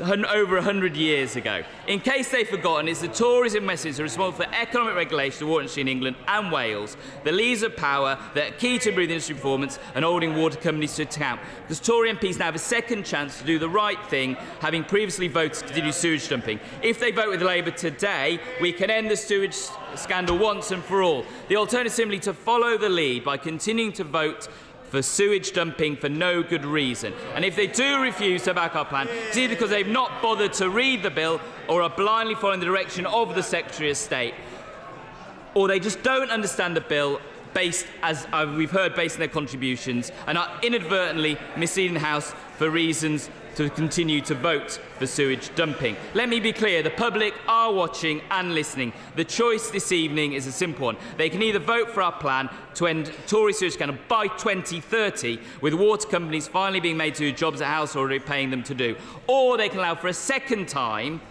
to allow dumping raw sewage in the constituencies that we all represent. Thank you, Mr. Deputy Speaker.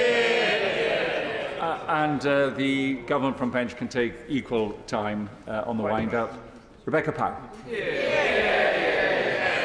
Thank you very much for that, Mr. Deputy Speaker. And this debate provides a welcome and much-needed opportunity to set the record straight on sewage and what this government is doing. And not only are we taking this issue extremely seriously, but we are and have been acting. We have a realistic, costed plan to clean up our network of rivers and coasts, and it's already in operation. And what a tide of positivity we have had from these benches on this side today. And we have had all of our colleagues who have a general consensus that this government has a pragmatic, practical, costed, reliable, comprehensive plan. Those words have been used by all colleagues, and all pulling together to understand this issue. That includes my honourable friends from North East Herefordshire, Keighley, St Ives, North Norfolk, Gedling, Totnes, Truro and Falmouth, Hastings and Rye, Runnymede and Weybridge, Ashfield, plain speaking as ever, South West Herefordshire, North Devon, wonderful adaptive surfing centre, Clwyd South, North West Norfolk, and from Ludlow, who actually systematically unpicked the plan of the Labour Party by himself. And I've got to say that through today's debate, I can't help but feel that for the opposition, this is nothing but a political game.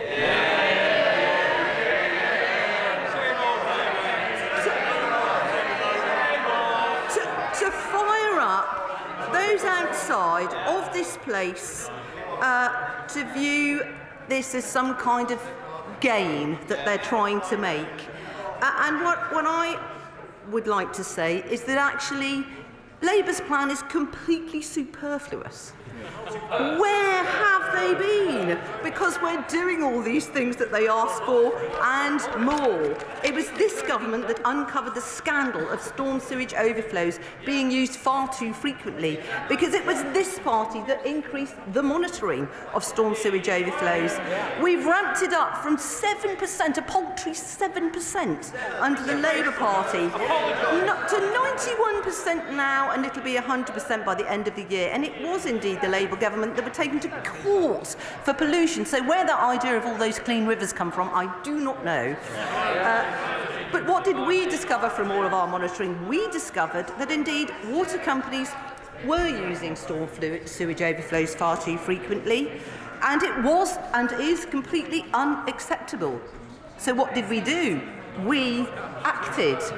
We brought in the Environment Act to require new storm overflow discharge reduction plan, fully costed, with a clear impact assessment, delivering up to £56 billion of capital investment to revolutionise our Victorian infrastructure. And we're consulting on lifting the cap on fines entirely for the Environment Agency to issue potentially unlimited penalties on water companies, in addition to Ofwat's existing powers to fine companies up to 10% of annual turnover. Ofwat has strengthened its powers on executive pay awards so that if water companies want to pay bonuses, even if environmental performance is found to be wanting, then shareholders must pay for this, not customers. And through the new Water Restoration Fund, money collected through fines will be spent on improving water quality. My honourable friend from Plymouth and Sutton and Devonport needs to get with the programme. We've already done what he asked. Our Treasury friends sit here, they agreed. We're bringing new monitoring requirements as well under the Environment Act for near real-time reporting on storm overflows. And the honourable member for friend for Truro and Falmouth asked, could we do more? Yes, we are going to increase water quality monitoring upstream and downstream. I'm not going to give way because there just simply is not time. I note that the honourable member likes our monitoring ideas so much that are in the Environment Act that he's actually put our monitoring framework for the Environment Act as clause 1 in his bill. Thank you. Marvellous. We also recently published our integrated plan for water. This includes an announcement that we are accelerating £1.6 billion of investment into reducing storm overflow discharges, upgrading wastewater treatment works and measures to improve drought resilience. The whole issue is really complicated, and that's why I made this a priority when I came into the department, and our plan for water sets out how we will deliver the improvements we need across all matters connected to water, including all forms of pollution. And please remember that no one on this side of the House ever voted to allow raw sewage into rivers. We voted to put measures in place to clean up our rivers, and the opposition voted against them. What we've actually done is produce much cleaner water since Victorian times, with almost the best, highest quality drinking water in the world, and bathing waters 93% excellent. Mr. Speaker, Mr. Deputy Speaker, how could we take the suggestions made by the Labour benches on sewage seriously? Their plans would potentially require pipes to be dug up, enough pipes to be dug up in all our roads that would go 2.5 times around the globe. Can anyone imagine the disruption that would cause, not to mention being totally impractical? And, Mr. Deputy Speaker, how's it going to be paid for? We have not heard any clear indication of how Labour's plan will be paid for. Will it be added to customer bills? The Shadow Minister couldn't answer that on Sky this morning, and I didn't hear it this afternoon. And as for the Lib Dems, it's really not worth commenting on what they say. The scale of this government's ambition cannot be highlighted enough, and I urge all colleagues colleagues to support the government motion as amended. Right. A little bit of procedure first, which is the government have made an amendment and we are voting on the amendment first, simply because the amendment deletes text. So the amendment's coming first, and I am anticipating, should the amendment be passed, that there will be then a second vote on the main question. Unlike the second debate, where the amendment is of substance, and therefore the opposition question will be put first. Did you all get that? Division? Turn your papers over and begin.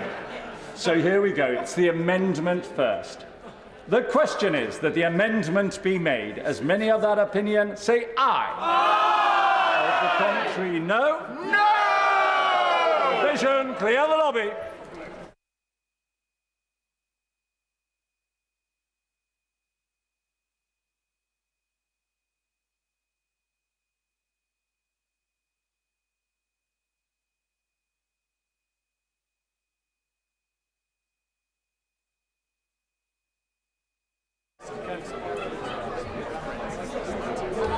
Order. The question is the amendment be made. As many of that opinion say aye. Aye. On the contrary, no. Tell us for the ayes, Robert Largan and Faye Jones. Tell us for the noes, Navendu Mishra and Gerald Jones.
Order! Order! The ayes to the right, 290. The noes to the left, 188.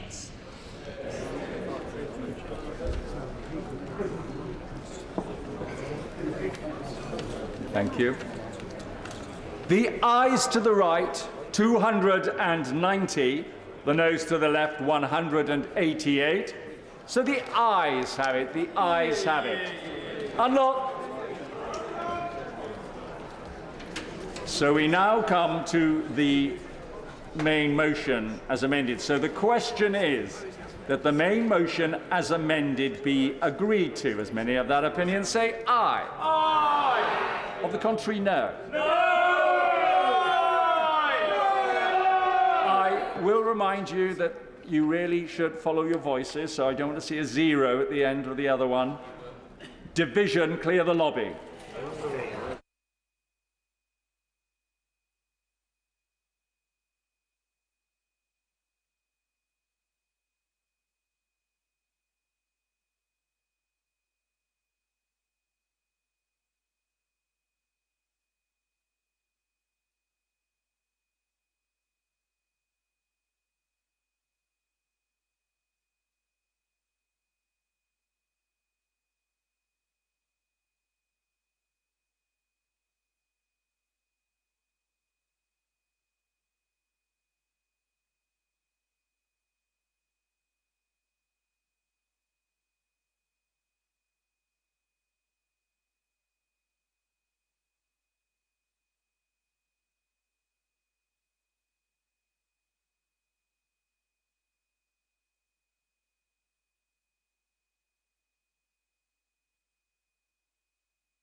Order.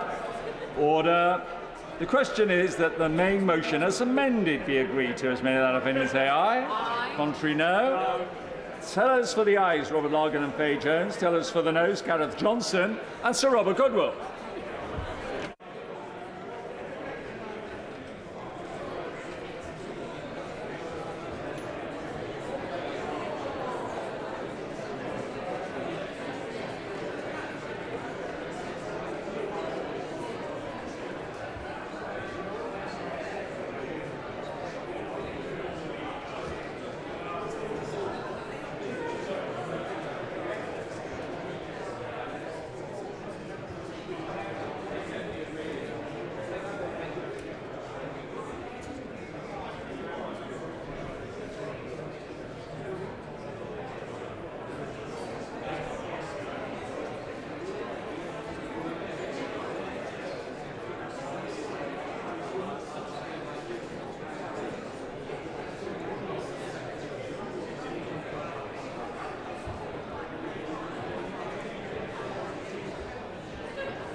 Yes, I think so. I'm just going to say I raise it with something that's more under Order. Order. The ayes to the right, 286. The noes to the left, 0. Oh, so close. Oh, so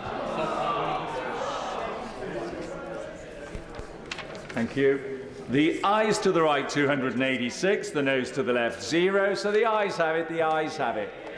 And look.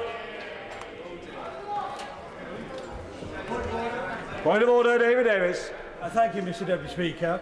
A little while ago, Peter Tatchell, when he came to visit me, had a badge confiscated from him, a campaigning badge against homophobia.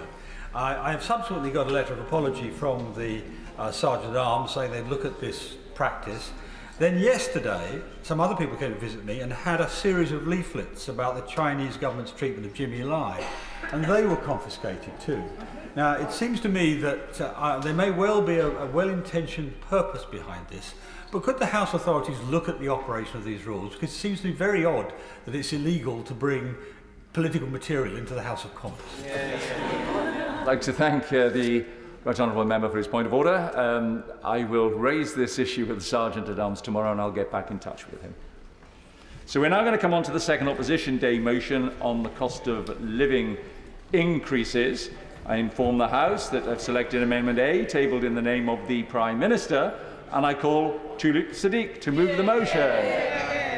Thank you, Mr Deputy Speaker. Mr Deputy Speaker, it astonishes me that the Conservatives are acting like the cost of living crisis is over and that their economic plan is working.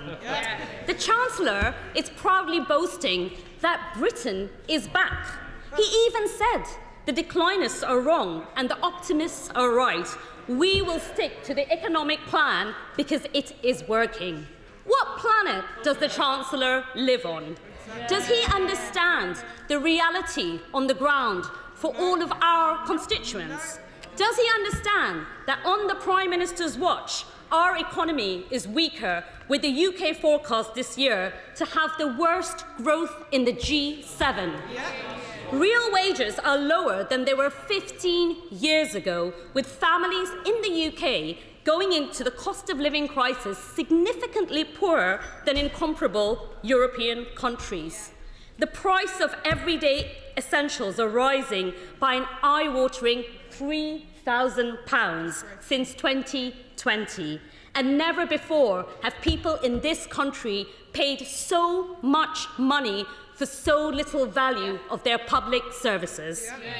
The disconnect between this Conservative fantasy and the experiences of ordinary people could not be wider. Decent, hard-working people across the country are being forced to cut back on the things that underpin